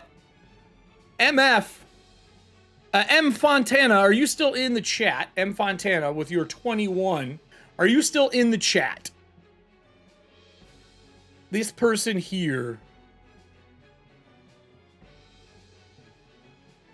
At M Fontana 3. Hello. Are you still in here? Good. M Fontana, you are going to win one of the mega bundles for the 21 roll for the day. If you could private message me your Kobold press, like on our website, your email and your name, we will get that sent over into yours. And we have one more to give away here by the end of the show. Our first natural 21 for the show. That is the first giveaway that we have. Then you're going to get the mega pack. Now, I didn't tell anyone how we were doing this because I wanted it to be a surprise, but the next one will be a drawing for everybody that is in here. We'll do that here at the end of the show. I'll do a random poll from the audience once everybody can put their stuff in. All right, it looks like we are fighting the crawlers, everybody. Fighting the crawlers. With that said, can I get a D20 for initiative, please? We are currently at 3 luck points. For the new people who are joined, luck is what is replacing inspiration in our current version of the playtest. Every time you roll a failure on either a save or an attack roll, you get a luck. Luck is a 1-for-1 bonus, so +1 for every one that you spend. You can only hold up to 5 luck at a time. We haven't had that happen yet. And then if you have 3 luck, you can wash those out and get a reroll. We told everyone, try this out before you decide you don't like it. Honestly, it's the first time I've used it. I've actually really liked it during this test. With that said, our initiative of a 9 is only an 11. Do we want to keep that roll, or do we want to spend our 3 luck points? Because we do currently have 3 luck points. Do we want to store them, or would you like to spend them for that 9? I think we keep the initiative. I think we use it for combat, personally. What do you all think? Keep it? Keep our luck? I think we keep it. Save it? I'm with save it. I think we save our luck. Dek Sandler doesn't need luck for this. All right, then. I'm going to roll my initiative. I got to add my Kobold wizard in. I'm going to add him to the turn count. He has got a 12. So he goes after you. So let's get this initiative started. They crawled to the door in the beginning of the turn. Trying their best to make it in. The door is blown off. So actually, you know what? I didn't even think about this. Since the door is blown off for the dynamic lighting, I'm going to grab this wall. And then we're going to make it transparent. So you can see in now. All right, there you go. Transparent wall. Now you can see into the room. That takes us back to all of you. You're next. They crawled into there. That was their action. Swolbold. It's time to shine with those oiled up scales of yours. I'm assuming we're going to move in and attack these clowns, right? Or do you want to throw shot put from here to be safe? We could throw shot put. We do have 2 of those orc shot puts. Or not orc, just metal shot put. We could throw those, and they do some major damage, actually. Look at this. You got a D4, D8 plus your... Oops, I forgot to put the strength damage in here. Plus 4 damage, 20-foot range, 100 for long. I think we throw it. All right, let's give me a D20 roll. These are at a plus 4. And remember right now, pack tactics. We have advantage on attack rolls against a creature if at least one of the Swolbold's allies are within 5 foot of the creature. So when we get into combat, we're going to be able to use this as well. A 14 for the first one. Wing the first one at it. Boom. 7. A 7 here is 7, 8, 9, 10, 11. Not that great. Do we want to use that bonus action when we're throwing it? Because remember, we can throw a weapon. Do we want to throw it and spend luck so we hit? Or are we good with that? Do we think we've hit? Do we think we've hit them with just a plus 4 to that shot put? Nah, don't worry about it, Swamp. You'll get a good roll. There's been good rolls all day. All right, Swamp, let's go. Reroll it, Swamp. Re-roll it. Come on. Let's go. Re-roll it. We'll give you a full re-roll. What was that, Swamp? You don't want to roll anymore? What was that? Yo! Crit time. Crit time. Who was upset about rolling? That is a natural 20. So, with that said, that natural 20, the first one threw whoosh. I need a D8 for the first one. The second one, for crit damage, do you guys want to just max one roll and roll the second half to make it easier? I think that makes the most sense, don't you? Just so we can make this fast for combat? Or do you guys want to roll all the damage? I always believe in max the first die as a house rule. That's my personal opinion, but I'll take a vote from the group. What do you guys think? Max the first half, roll the second? Do you guys like that rule? Make crits feel impactful, literally. Max first? That's your house rule as well? Okay, yeah, exactly. Max one, roll the second. Yeah. All right, dude, let's do it. So I need one more D8, and then we can decide if we want to re-roll one of these dice because we are a weapon master. We can re-roll one combat die. I think we keep that 5. We don't want to risk it, do we?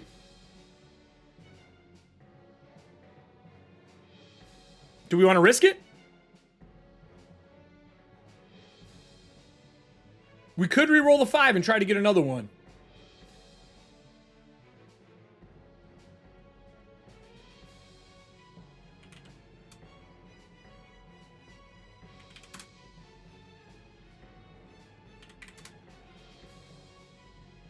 A 9. I know. I saw that.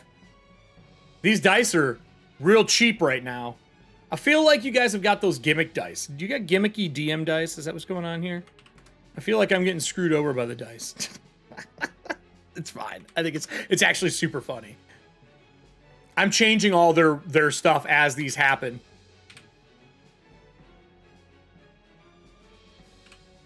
All right. I'll let you keep it, though. The die rolled it. I'll let you keep it. I don't know how. I just have fun. It downgraded. No, I fixed it. All right, so I'll let you keep the 9. Are we going to re-roll the 5, though, is what I want to know. Do we want to re-roll the 5? Or are we good with it? What do you think, everybody? What do you think? Keep it? All right. So are we hitting the same target? We hitting this first target here?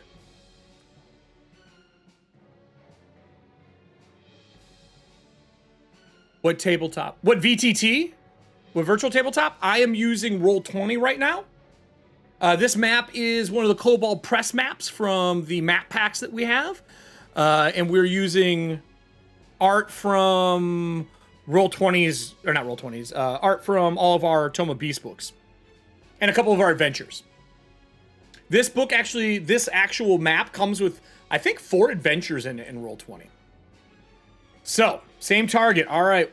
First one was 9 plus our 4, so we got 13 points. He's still up, but that second attack will take him down. The first one is down. As you hit him once, throw the second one, hit him twice, crushing the head on this one.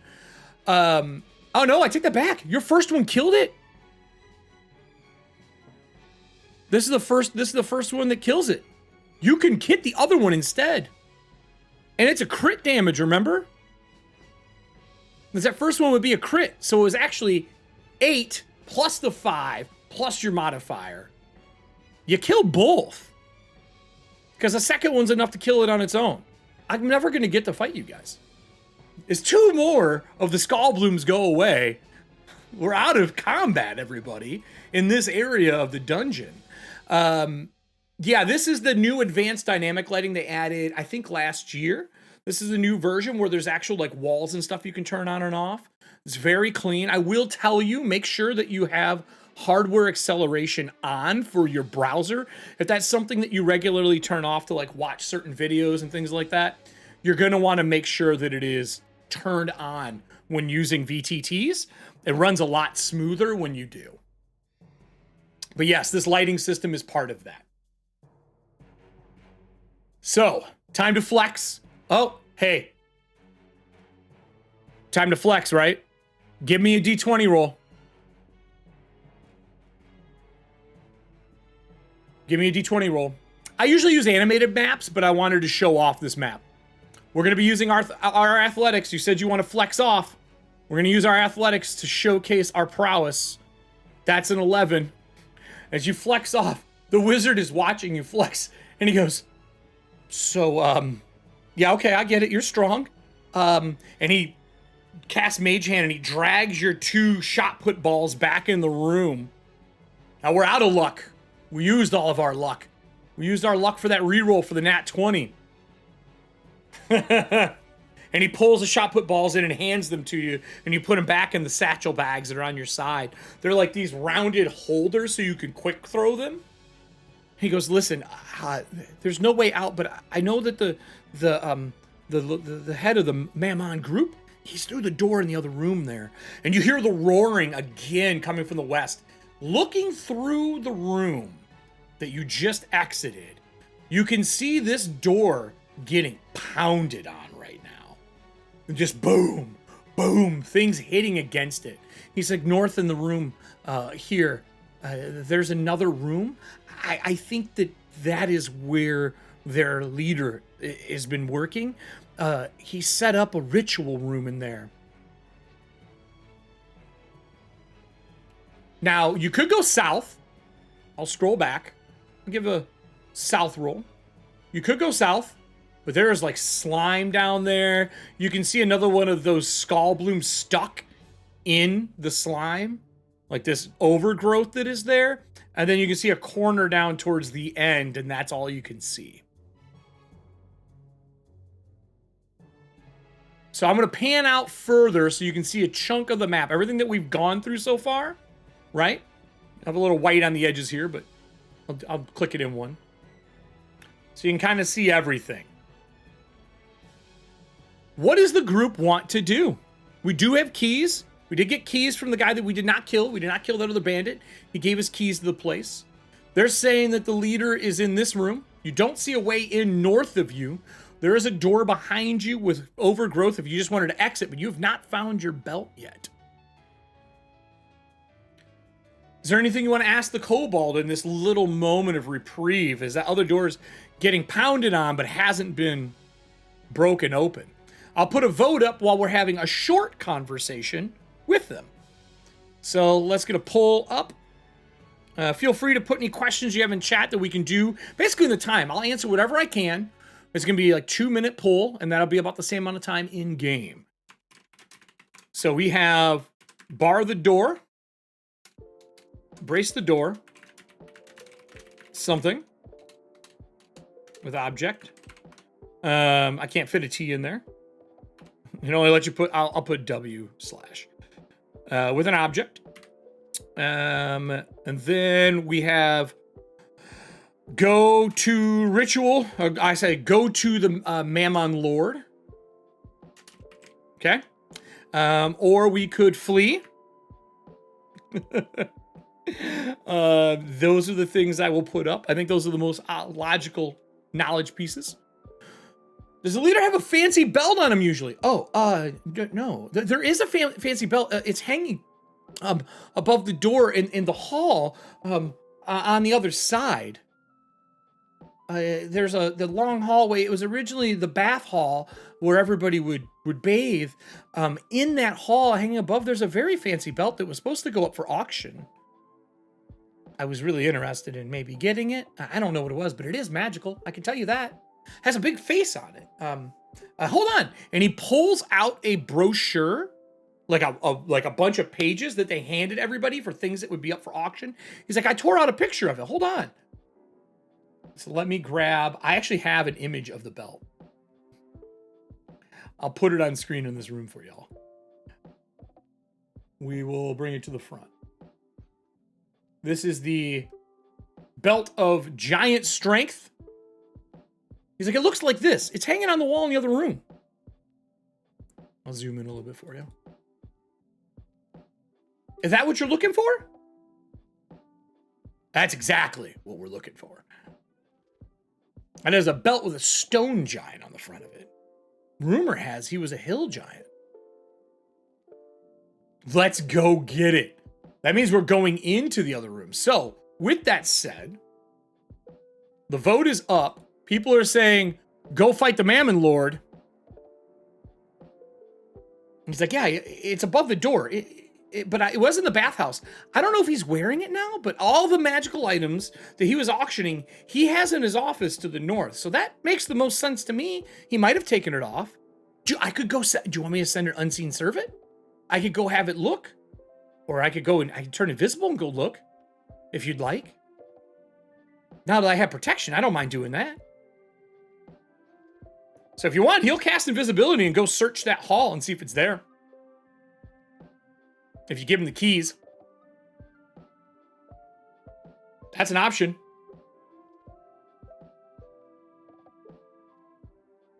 All right. The wizard vanishes for a while. Question. Would you all box yourself in this room and block the other one off and take an hour rest while he searches, or are you just going to wait it out? Or do you want to go brace the door while you're waiting? Because he disappears.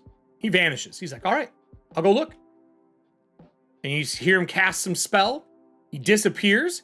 He tugs on you. He says, I'll be back shortly.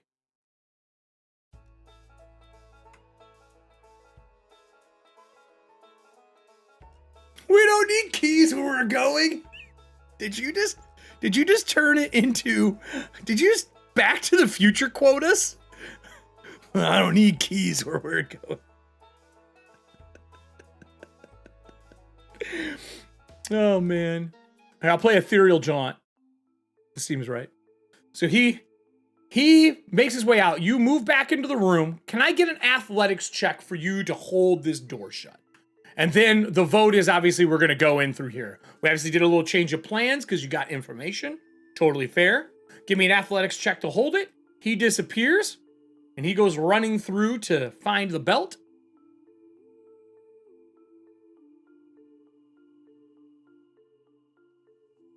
$14.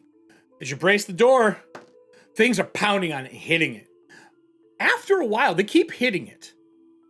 And you realize, like, when you make a breath or make noise, they hit the door again. You're holding it steady. About 2 minutes you hold this door. Can I get a Constitution saving throw for being tired for holding the door for 2 minutes? I don't know if anyone's done that in real life. It's not easy. Holding a door for that long, shut, while things are pounding on it. Horror movies, it ain't 2 minutes long. That is not good. We are tired. We do hold it shut for those 2 minutes. The noise quits. You hear them move away from the door after a while, and they move like away from the door and south of you, probably because he's making noise. You circle back. You hear the windows that's cracked kind of get stepped on, and he becomes visible again. And he walks in the room and makes his way over to you, exhausted. He goes, I found the bell. It was hanging there still. I don't think he knew this was magical. He left it there, or they didn't have time. And he offers the belt up to you.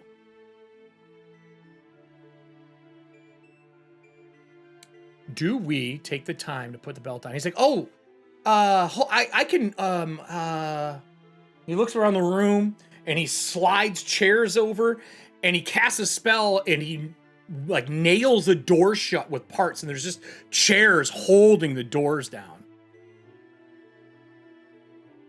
What's up, Diomedes?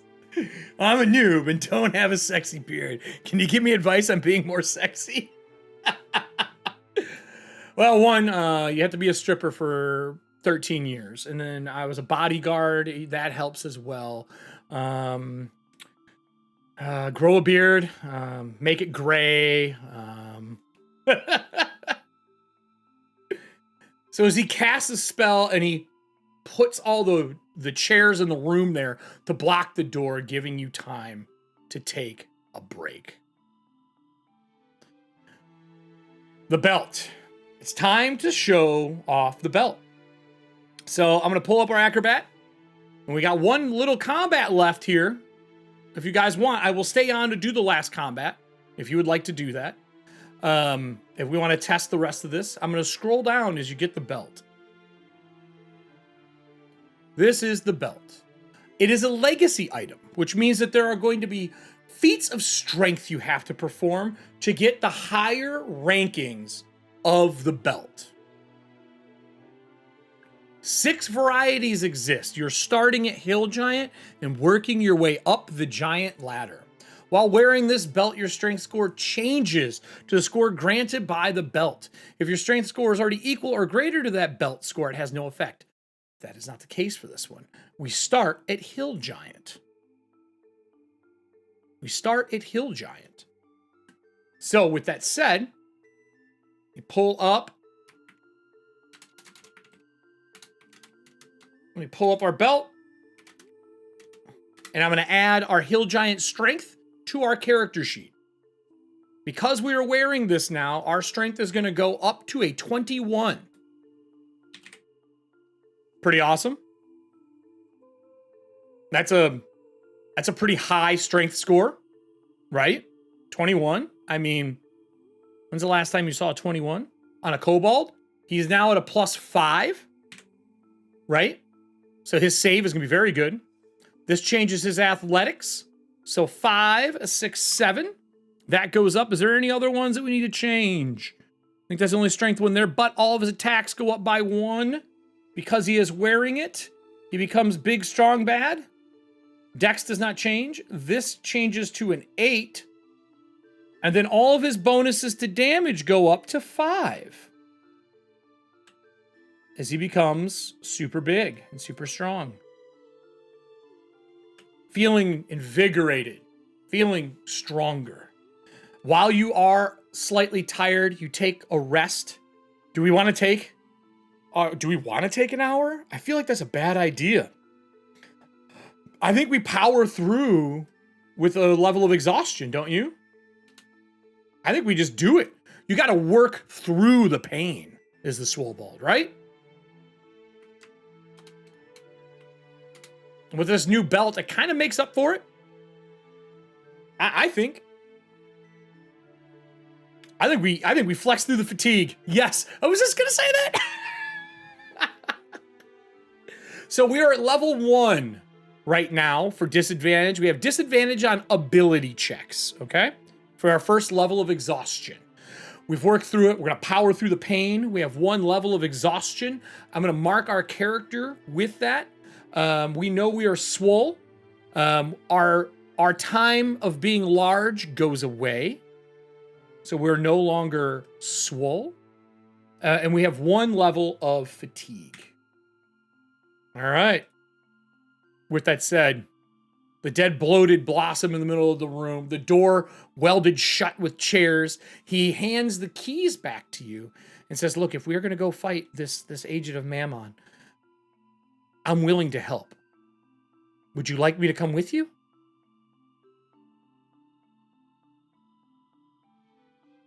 Do we want our agent of Mammon to come with us? Do we want him to... He has Mammon on him, but he says he's willing to come with you as he pulls the symbol of Mammon off and throws it on the ground. I want to be... What would be the perfect line? I want to be big like you. That would be the perfect line for a Kobold wizard. I want to be big and large like you. Is that feasible? Probably not. But he's going to try. Yes, you are welcome to do that. You are welcome to make that roll. What is the symbol of Mammon? Okay. I can pull it up for you.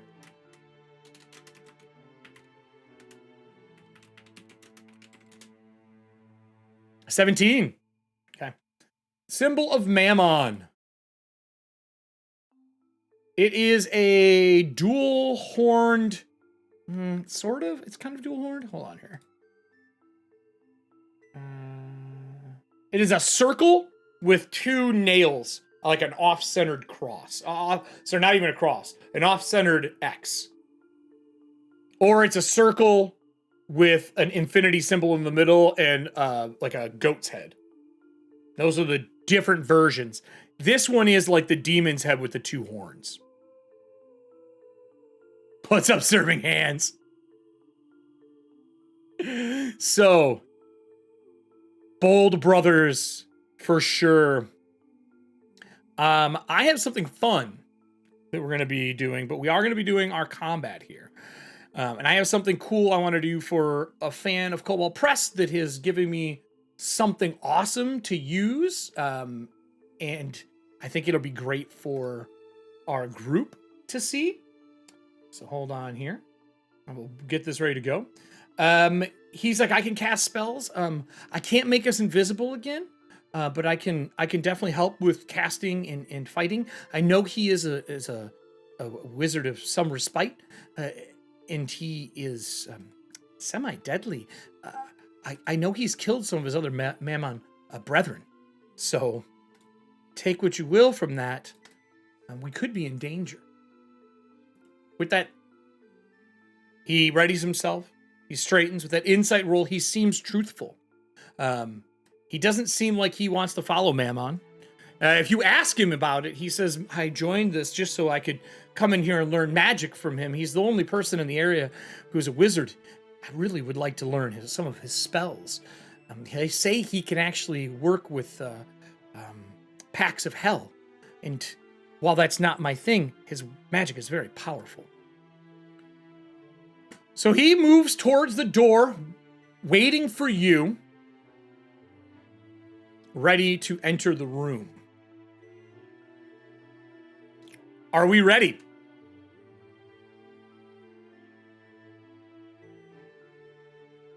Why? I don't want to wear the mark. I want to be one of you. I'm not a Cult of Mammon member. Well, I was going to ask. Hold on. If that's the case, I'm going to put our vote up. This is probably our last vote for the show. Next. Surprise. So I just want to point this out.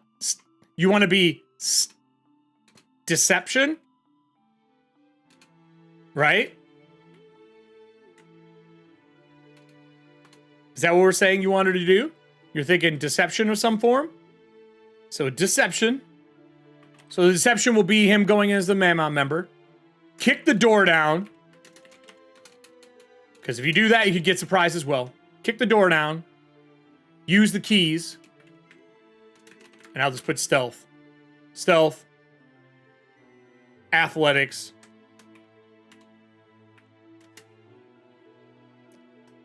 And then stealth.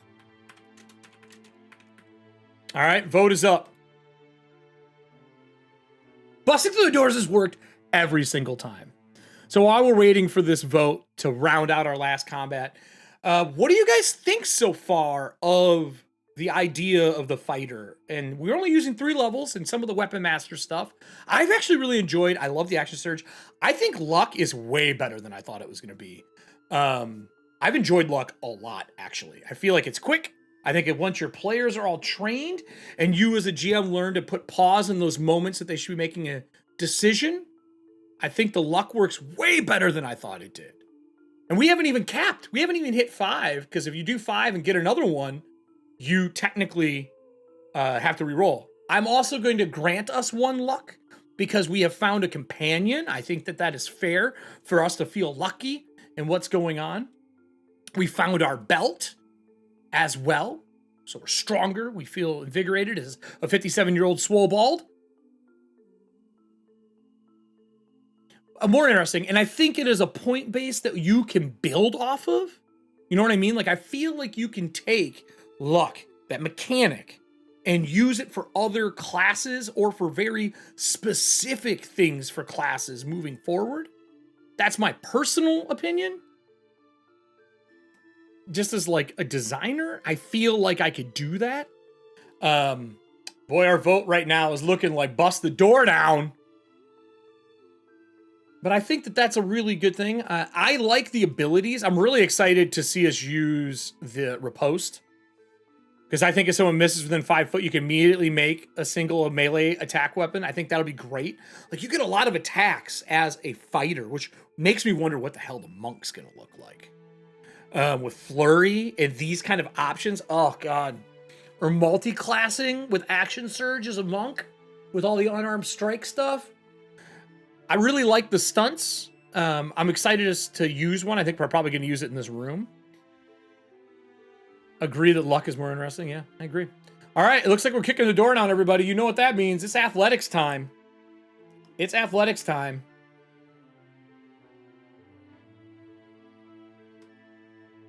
That is what we're looking at now. Athletics. We got to have it. Got to have it.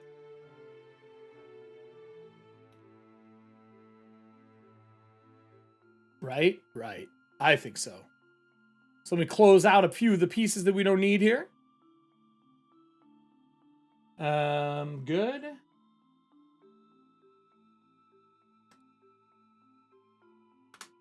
Let's see here. That's what I was looking for.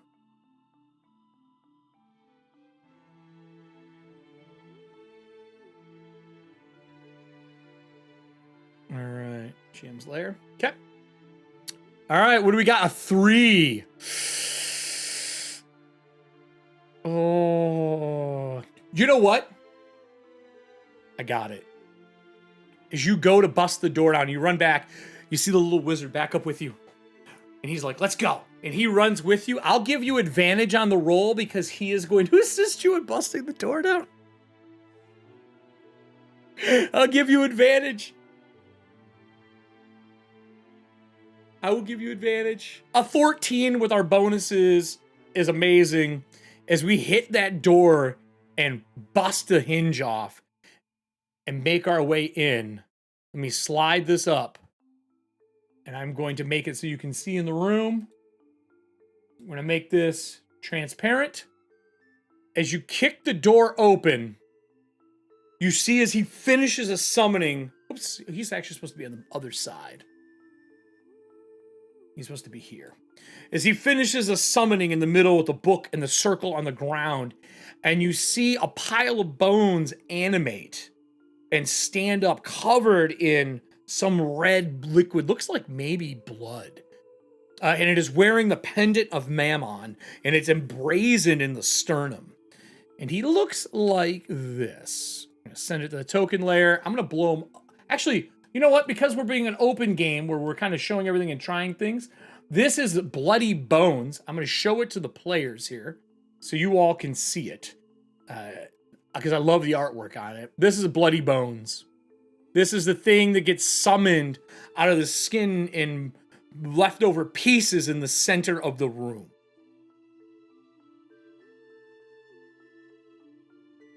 With that, I need a D20 roll for our initiative.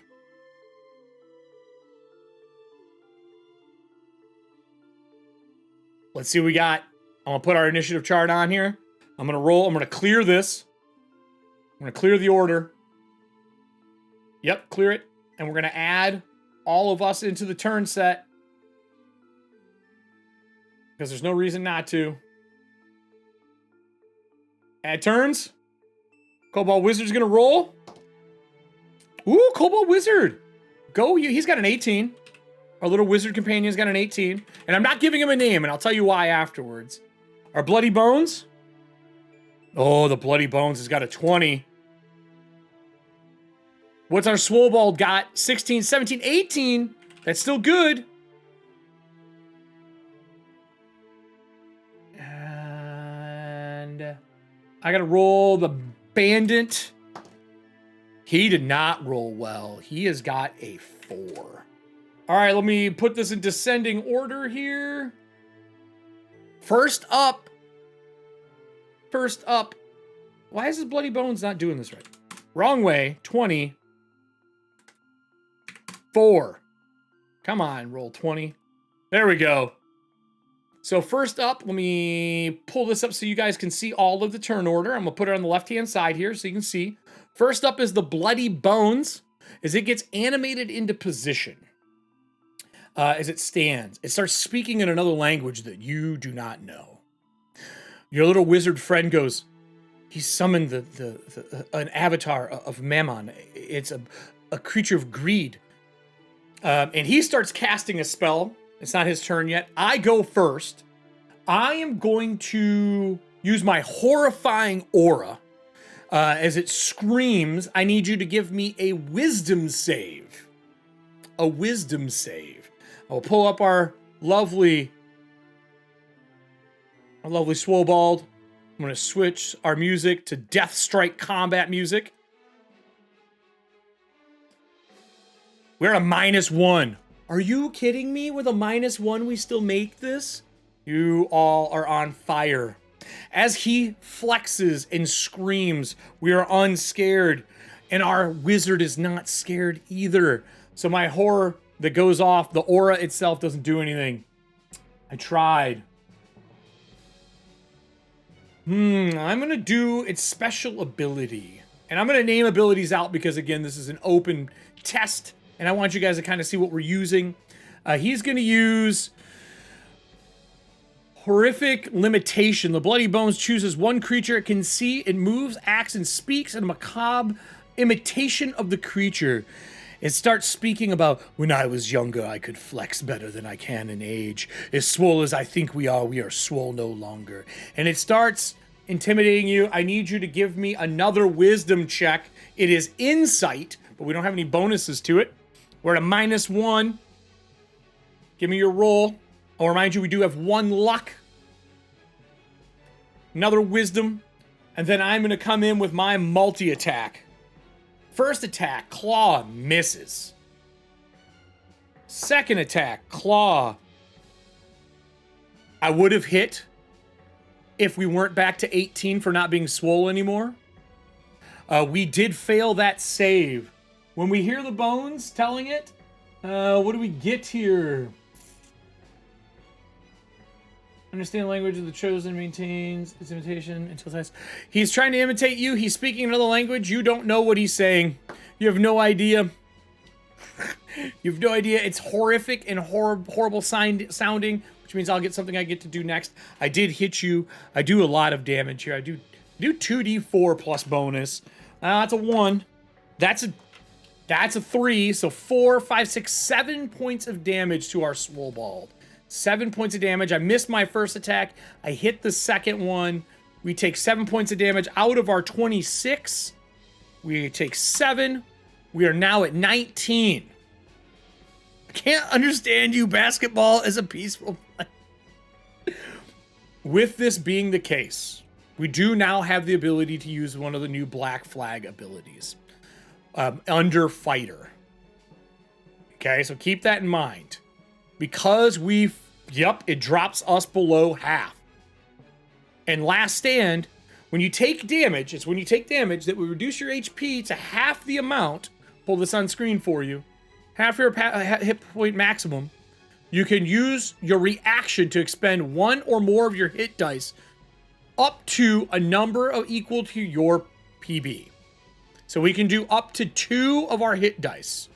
And remember, we are a higher hit dice, so we do D12 healing. Would we like to do this? I think we do it. We got a big fight, and we get our con modifier. So can I get 2 people to roll me a D12 to heal? I'm going to make sure there's no timer on this, because we all know that there's been timers on everything so far. Let me fix it if it has one. Timer is now saved and gone. So we need 2. 2D12. Oh. We do get our con bonus, though. We do get our con bonus. Our con bonus is a 3, so that's 6, 7, 8, 9. Yo, we're exhausted. Plus 9 takes us back up to 28. We're going to have to make this combat. We're going to have to make this combat fast. We may not survive. So I moved up to attack on my turn. Did not get you blocking the doorway. That was the Bloody Bones that went. That is my action. That takes us to the Kobold Wizard. Kobold Wizard is going to cast his lovely Leyline spell again on the Mammon in the back, who fails to save. The ley chains work yet again. I failed by 1 point. 1 point. This is the ley chains. For those who just joined us, there were 900 entries on our Deep Magic 2. We narrowed it down, and then this is one of the winning ones. I think there was a total of 60 spells that we picked out of 900. The one that's on screen right now, you can kind of read. That is the one I just cast, locking him in place yet again. God damn it. Although your Kobold friend says in Draconic, I'll hold him, take down the pile of bones. And then that takes us to us. Swolbold, it's time to shine. I would like to point out that we missed hitting you.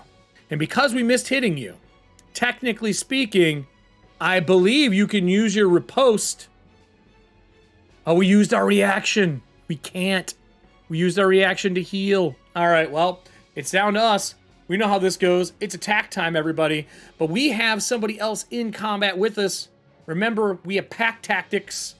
And because we have pack tactics right now, we have advantage on attack rolls against creature. And we leave one other of the Swolbold's allies within 5 foot of the creature. And the ally isn't incapacitated.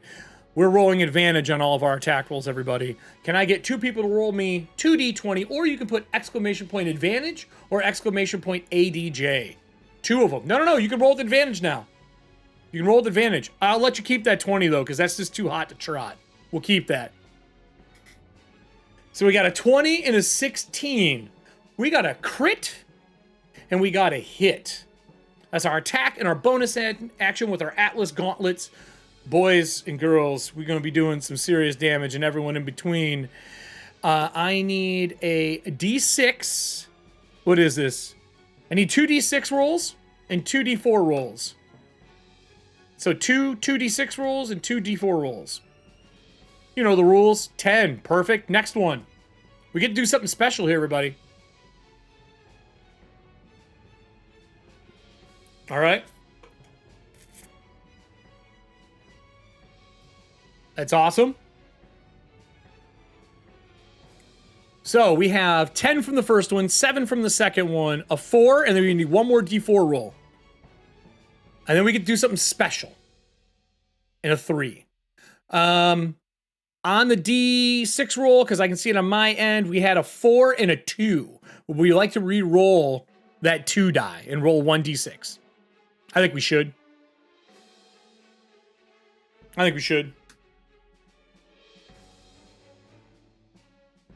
Give me a D6 and roll it, and we'll add it into there. Nah, it stayed the same.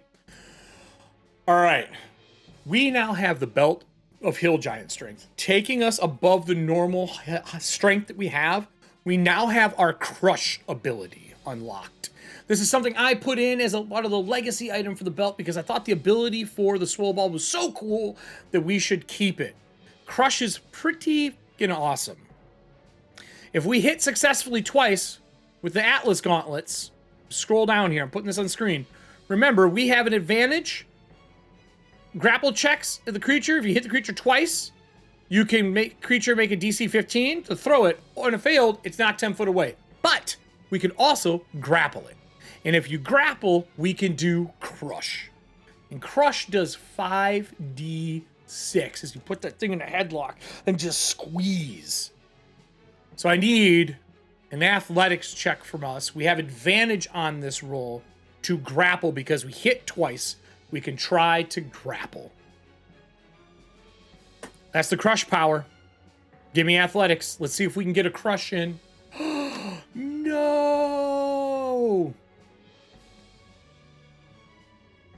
We have 1 luck to start.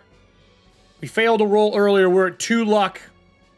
We do not get the Crush in. We hit it once, hit it again. I'm going to do my fort save. Or my strength save. I do not get knocked back this time as you hit twice. It takes the blows. But that does put us at 3 luck now. So on our next action, we have a reroll if we need it. We just did a ton of damage on this creature. We do have something we can do, though. And this is a stunt. Remember, if we successfully hit with ours, we can try to make a melee attack. An unarmed strike. And we're wearing gauntlets. So we like to make a stunt point. So if we use 1 stunt point, we get 1 more attack and advantage. Boom. Boom. Doesn't knock back. Wind way back with that punch. And then someone give me an advantage roll. Let's see what we get. This is our chance. We did a lot of damage to this guy. We did a lot of damage, actually. That was 10. Right? And then remember, that 1 was a crit. So that was 12. Minus another 7. Minus, what is it? 4 and 2. So another 6. I'm still standing. And our strength bonus is on top of that. What do we get? 14. A 14. Let's look here. I need to double check something on my end. Are we comfortable with our total? We have a plus, I think we're at plus 8 now to hit, right? We are. We're plus 8. Are we comfortable with that? Do we want to save our luck? Do we think we've hit?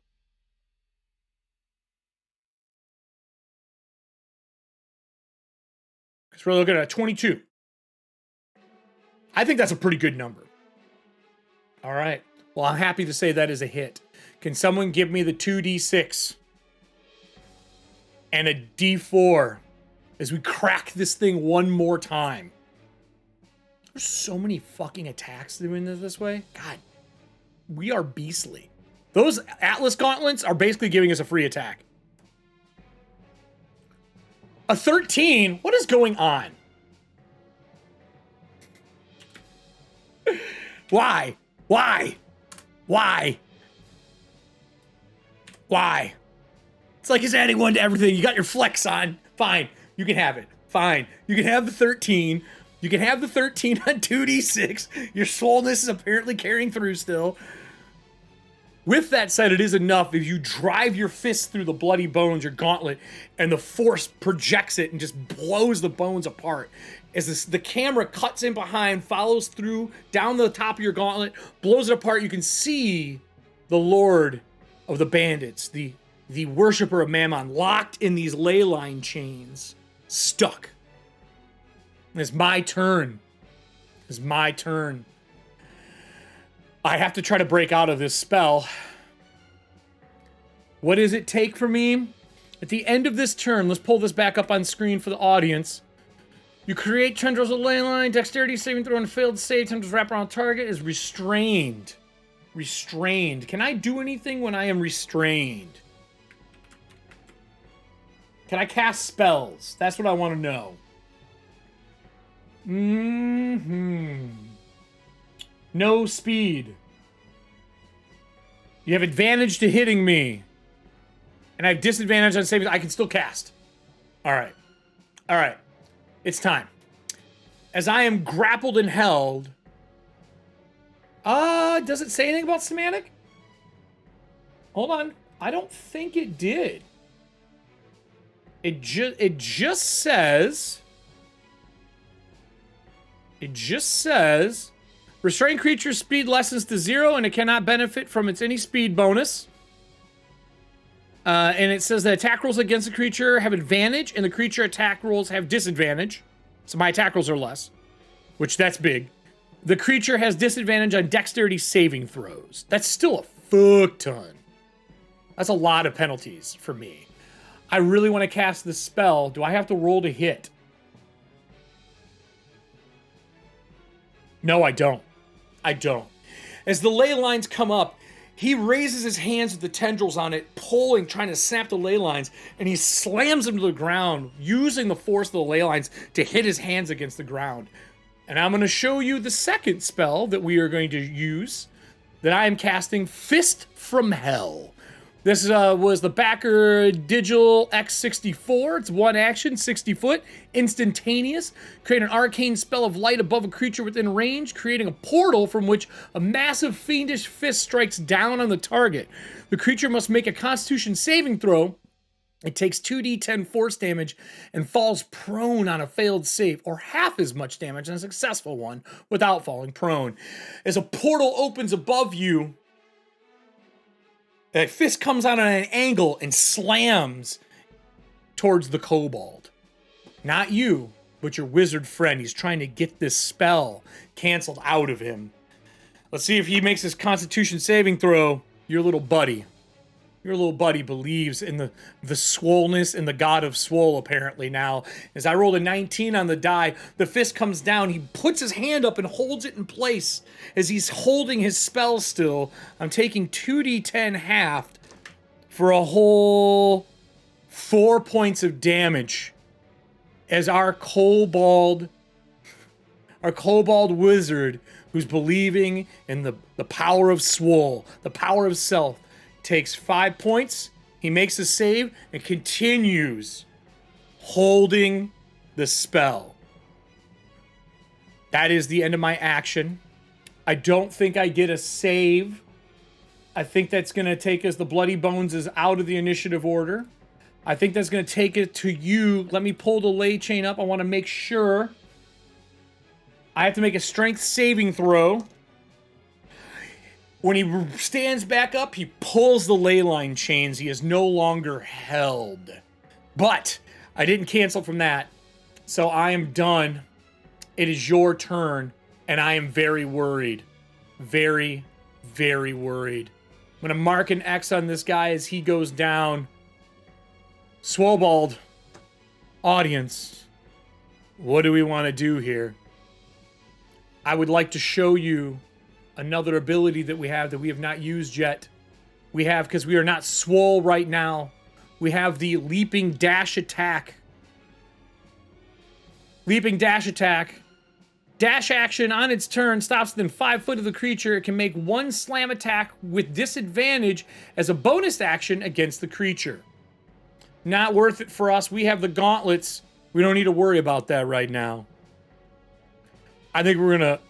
Oh my god, do you want to throw the... You blew it apart! There's no corpse left! You literally... You have force on your gauntlets. It shattered that dude to oblivion! I do like the style points, though. And because of that, I'll give you a luck. I'll give you a luck for the style points that you would like to try to attempt. If you would like to hit him with the head of the guy, I'll let you do that. You could use a shot put. You could throw a shot at him and charge and attack him. You want to get styling. Is that the game plan? Throw a shot, run in and punch him, bonus action strike him?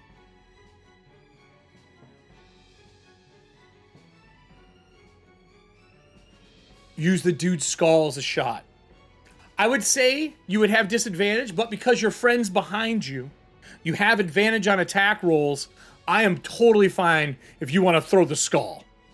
Like you punch and you're just holding on to it. It'd normally be a disadvantage. It's washed out. It's a straight roll. Want to style it? Let's go. Someone give me a D20 roll. Just a normal D20 roll.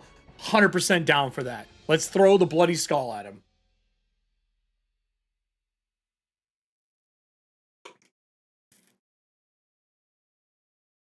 It's totally metal.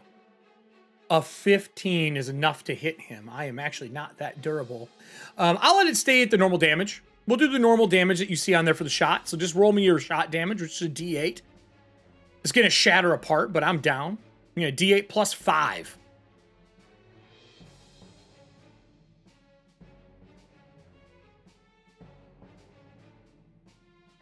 Wow. Wow. Okay, I see you. That's 13 points.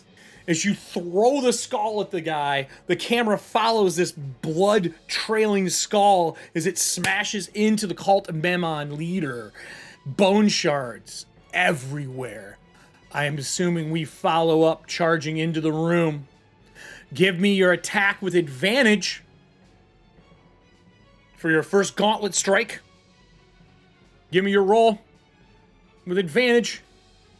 9 and a 2, that is hot garbage.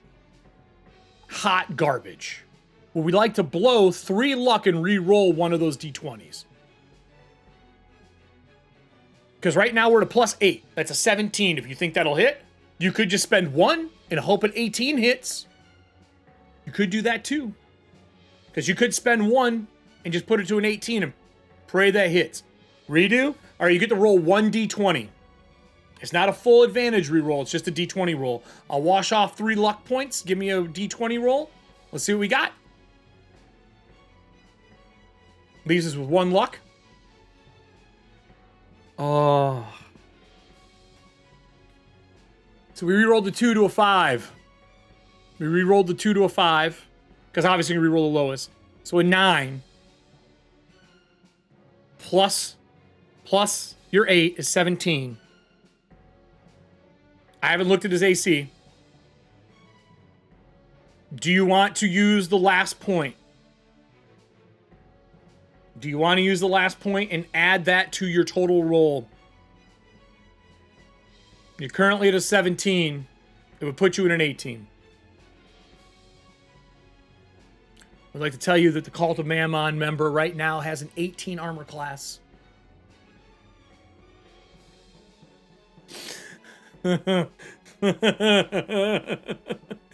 you please give me 2d6 and a d4? I was hoping you wouldn't spend it. Good rolls. Give me that 2d6 and a d4, everybody. Ooh, re-roll a d6, please.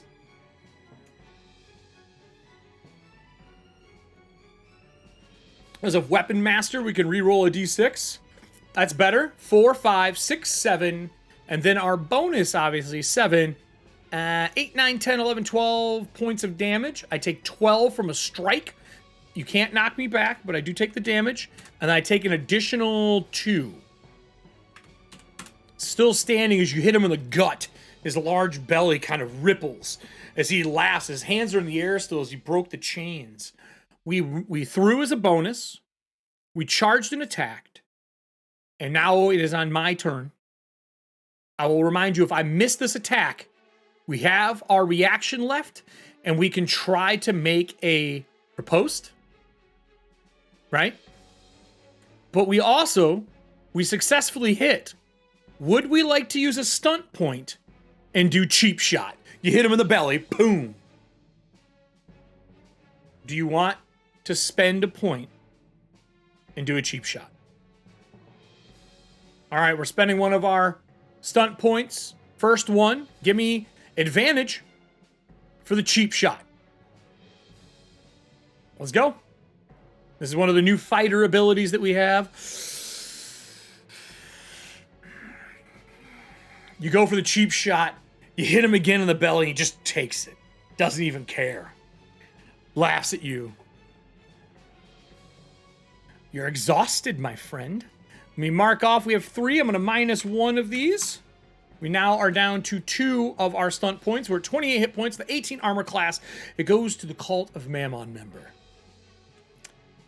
He looks at you, raises his hand back, and I am going to use, let me pull my ability up, Captain.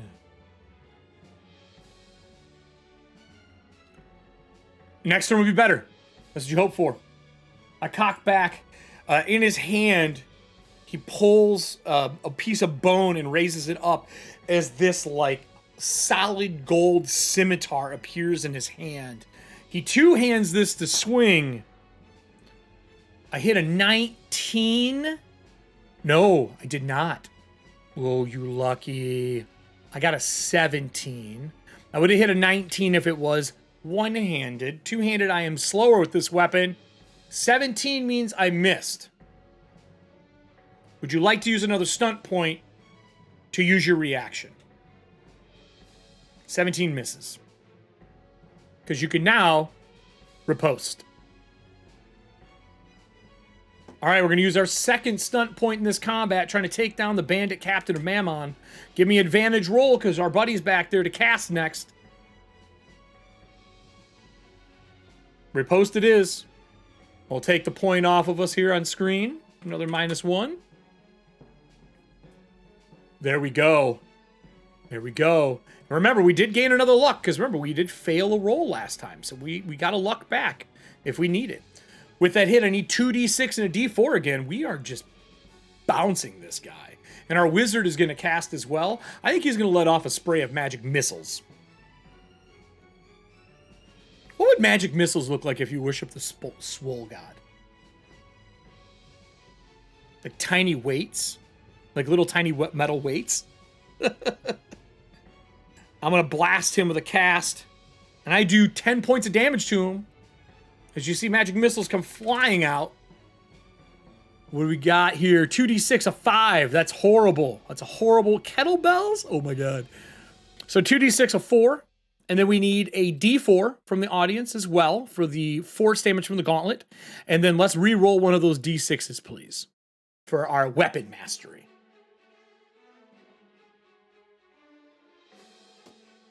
Because I think, right? Am I right? Is the re-roll, is it once a round or is it every attack? Hold on.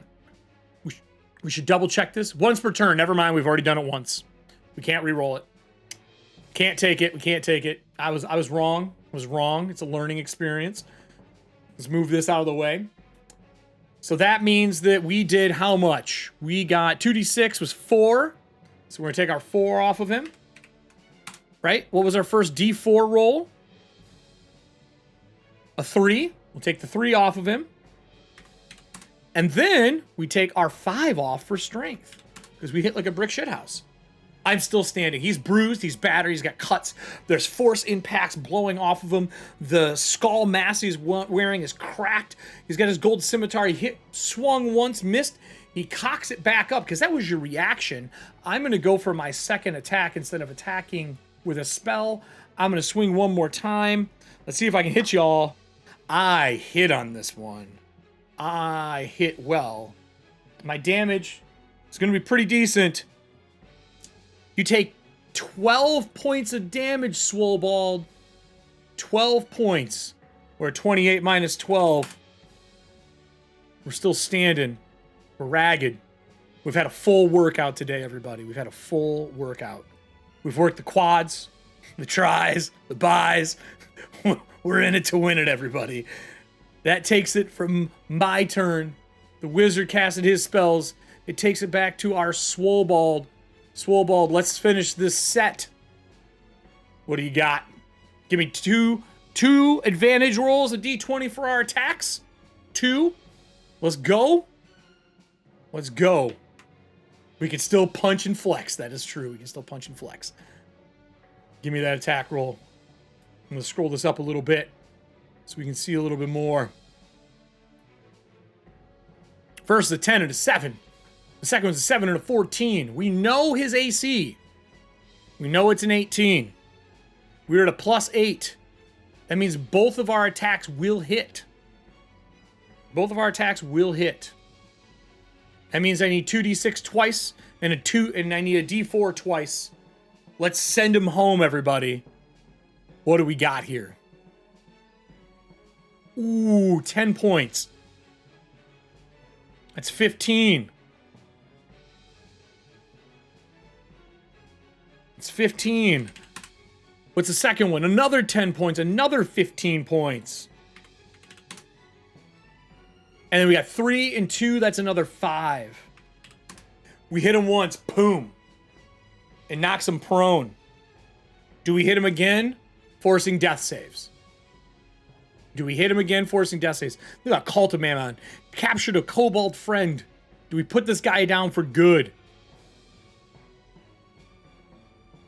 If so, I would like someone in the audience. I immediately go down 2, because that is a critical when he's on the ground. I would like an audience member to roll me a d20 to see if this man makes his death save. Because I only get 1 now. Give me a d20 roll. He perishes. As he falls there, you see the ritual symbol in the center start to glow. As that ritual glows, the magic comes up with this gold. It pours over his body and pulls him into the ritual circle, bringing him back to Mammon. As the music dies, the tiredness kicks in.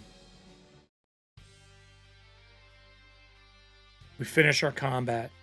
We flex. Give me that athletics roll for the flex. See how exhausted you are. As the Wizard Kobold runs in, as Mammon's being pulled, he grabs the bag off of him as he's getting pulled in, as you're flexing above him. The Kobold Wizard loots the bag before it gets pulled in with Mammon. A 19 for the flex off.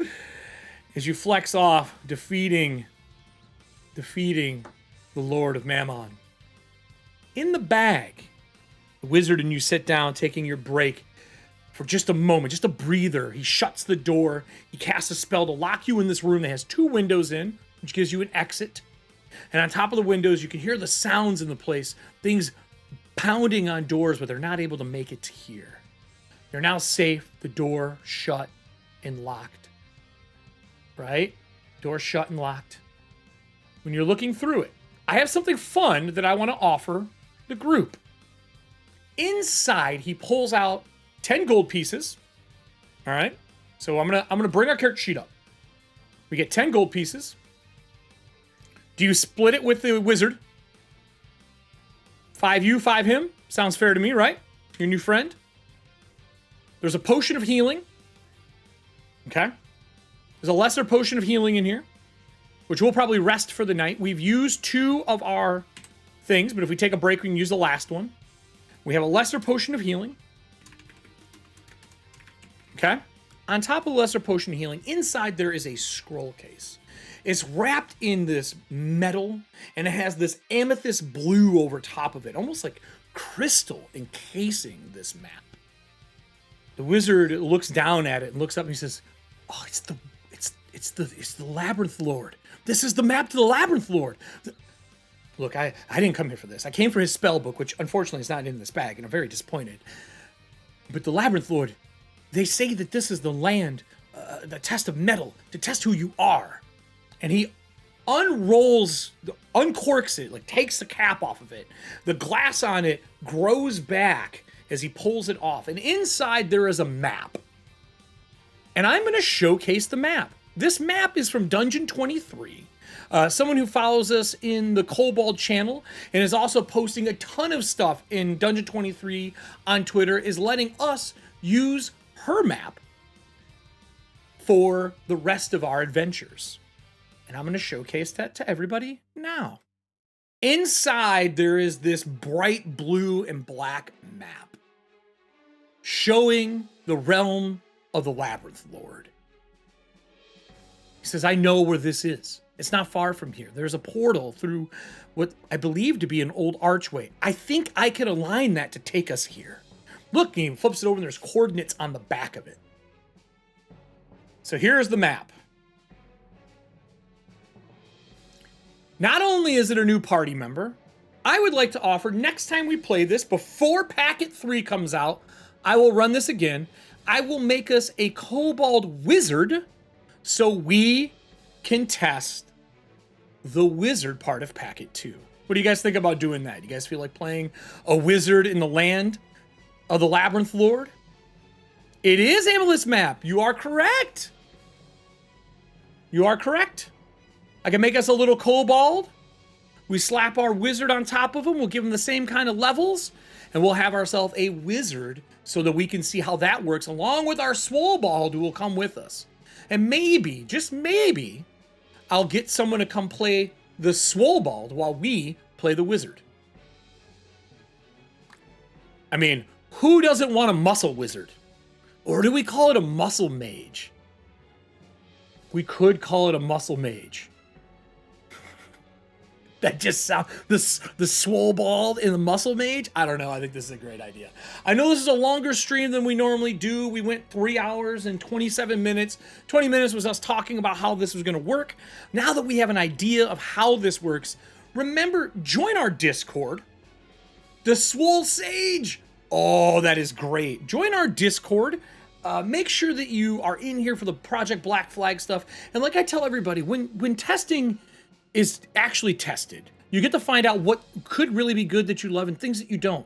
So far, I think luck works way better than people are thinking it will. And I also think that the idea of like using reactions, getting extra bonus attacks, not only does it make combat move quicker, I also think that the fighter kind of feels like a fighter. Like you feel like you can beat ass.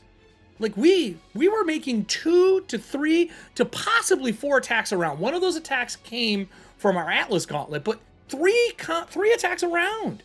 And that's with our stunts, and then having the ability to reroll a damage dice so you don't ever feel like you're wasting attacks.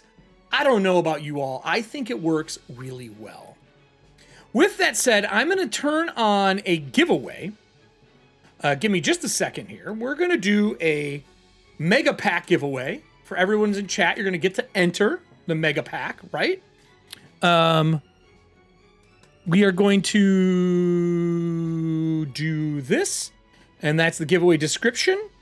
Giveaway, everyone, their first ticket is free. And then we're going to do, is there anything else we want? Maximum tickets per user will be 1. Ticket cost is 0. And we're going to do the mega pack, which let me flip over to our birthday stuff so you all can see what this is. And I'll bring this up. Thank you so much for taking the time to play test this with me today and playing with our Swolbold. I love it. The giveaway that we're going to be doing is going to be the Mega Bundle Birthday Pack. We're going to be giving that away to a winner. Whoever wins this, I'm going to put this up now. Let's see if this works. Create and start. Should be up right now. Giveaway has started for Mega Pack. Exclamation point ticket. Costs 0 points. Everyone gets 1. So put yourself in for the drawing, and we will do a drawing for everybody who's in here. If you already won, please don't put your name in. But this is going to give you the Mega Pack, the birthday PDF bundle. This is from us to you as not only a happy anniversary of 17 years, but for coming to play this with us. We want you to be kind of deep into it. This gives you the first Deep Magic as well.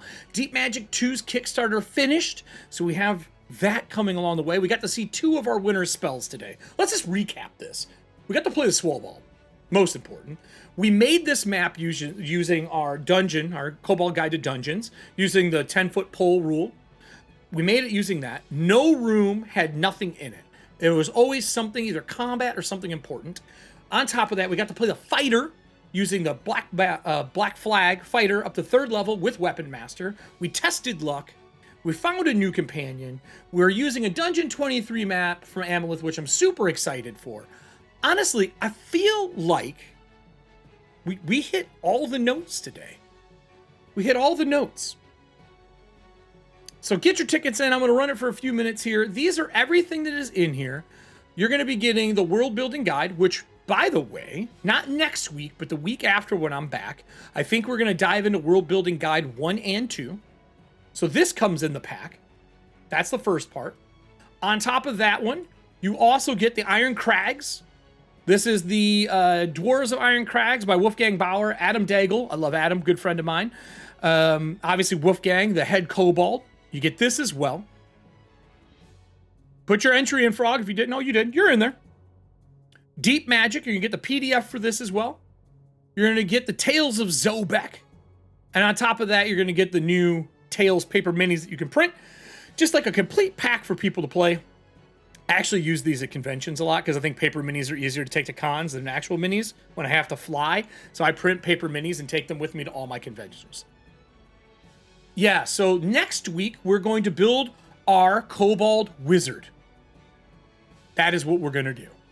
Next Wednesday, we're going to start off building our Kobold Wizard, making sure he's ready to go through the Labyrinth Lord. And then I will be at GaryCon Wednesday night through Monday, I believe. If anyone's going to be at GaryCon out here in Lake Geneva, I would love to sit down, have a beer, chat, talk Project Black Flag, maybe play a game. Happy birthday, Kobold Press, as we wrap up our 17 years at this amazing company. And then I will be back that following Wednesday, and we're going to do some world building because I want to build something fun, and I want to see if we can use these 2 books to do it. It'll be great. So, thank you so much for joining us. Everybody get their entries in. I will show you the 2 books, by the way. Get your entries in. We're going to be doing, there's 2 guides, by the way. The one that's coming in the Mega Pack for the PDF is World Building Guide 1. But there is a second one. If you were unaware of that, we have a second one out as well. I have not got to look at these yet. So we're going to be doing that live, going through volume 1 and 2. I'll kind of dissect them in advance to make sure that we have everything we need to make it work. But once we've done that, we're gonna build a little part of the world. I hope you enjoy it. I love doing live plays. There's a lot of people who don't do this. I feel like this is a great way to get your audience to be able to play the game, have fun, flex some rules, and just enjoy the idea of gaming together. So, with that said, I'm going to close out our drawing as everybody got their ticket, exclamation point ticket in. There's more people here than this. There's more people. If you have not done the exclamation point ticket, we got more people in here than have claimed it. If you're listening, come into chat, exclamation point ticket, get your chance to win the mega pack. We already had one winner today. Let's see if we can't get another one here. Exclamation point ticket, you got it. I'll let it run for a few more seconds. Is there anything I can answer to everybody? I want to let this run for a second. It's only fair. You guys were awesome and stayed here for this. I want to give it a chance for you guys to get free stuff. Is there anything I can answer? Did you like the new abilities? Do you like the way the fighter works? We all agree that luck works way better than we thought it would. Is there anything I can answer? Yeah, some of you already have it. I'm sure. Yeah, guys, one whole wizard today. It's true. Will there be more actions for fighters? Oh, yeah. Are you talking about more stunts? Yes, you're going to... So, funny. There is already something in here for shields. So, like, you have to remember, this is obviously levels 1 through 8. We're just given a bite-sized taste because we are creating this alongside of all of you. We take the feedback, and then we go back to the board and decide what do we need to add. We have ideas of things scoped out. There's some other things that are obviously written, but we are going to rewrite things that just aren't working. So instead of us writing every single talent, ability, and everything, we're taking the information back and running it. This is really an interactive glimpse / play test into what we're building because we want it to be 5e compatible. That is our goal. It's going to run parallel. It won't be a 1-for-1. So if you just look here, actually, again, this beautiful map from Analyth, I love this. I'm so glad they're letting me use this. If you look at Black Flag and we just scroll up to here, under Martial first level features, you got aim, guard, and quick strike. Basically, ranged weapon fighter, tanky person, 2 weapons. We're already giving you a glimpse into having some of these things in the game. Because right here, look at this. You raise your action. So as a bonus action, you raise your shield to intercept incoming attacks. When you use guard, select one enemy creature within 5 foot of you. That target has disadvantage on the first attack roll it makes against you or any ally within 5 foot of you before the start of the next turn. You can't see it. Oh. No, now you can. I apologize. Guard. Guard.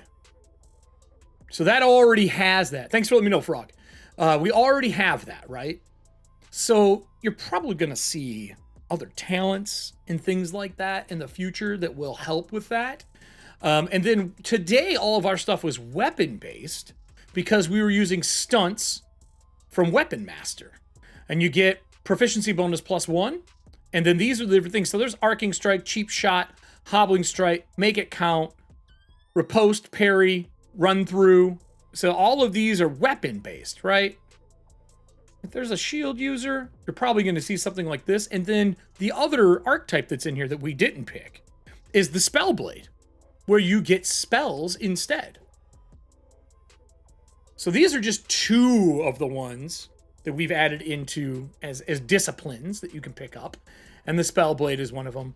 I would not be surprised if we see a shield discipline of some form because we already have guard in there. That's just me. So, with that, let's get our drawing here, everybody. I'm going to close it out. We have everybody entered in. I'm going to close this giveaway, and we're going to make our drawing. All right, everybody. We ready? This is for the Mega Pack for one more person. We already have one winner today. Thank you, everybody, for joining me for this 3.5-hour session. I love doing this. Our winner today... John, with all the high-end rolls, John, it looks like you get yourself the Mega Pack. Same as I said earlier, if you can send me a message on Twitch with your name and the email, your email that is attached to Kobold Press, we will get that sent out to you here probably within the week. I'll send the message tonight, and then when they get back in on Monday, we'll get that stuff set up. But just give me your information. So again, name, full name, and then also your email attached to your Kobold Press because it's going to go right to your Kobold Press. Thank you, everybody, for joining us today. This has been a special Kobold's Anniversary Chat. 17 years of doing this. Thank you for joining us for the first live Project Black Flag test here on Kobold, and I will see you this Wednesday as we make our Kobold Wizard. I'm excited. We're going to need a name, everybody. Keep that in mind. I'll be back at 2 p.m. Central Standard Time on Wednesday to make our wizard, and then talk about doing some world building in the future. It's going to be a fun show. For those who are watching this on YouTube afterwards, maybe finishing the show or catching up, over on this side where we have our lovely Swole DBZ character here, you're going to find some of the videos to watch, our AMAs, questions about the packet 1 and 2. And then over here is a subscribe. If you haven't subscribed already, we'll be putting out more stuff in the future. I just want to say thank you, everybody. And it'll be the Mega Pack. Yes, I absolutely can give you the Mega Pack link. Here is the link to all the anniversary stuff that is currently available through another 8 hours. Tome of Beast 3 for the 5th edition, 20% off, and the Mega Pack. That's it for everybody. I will see you on Wednesday for Kobold Chats. Have a great one. Go roll some dice.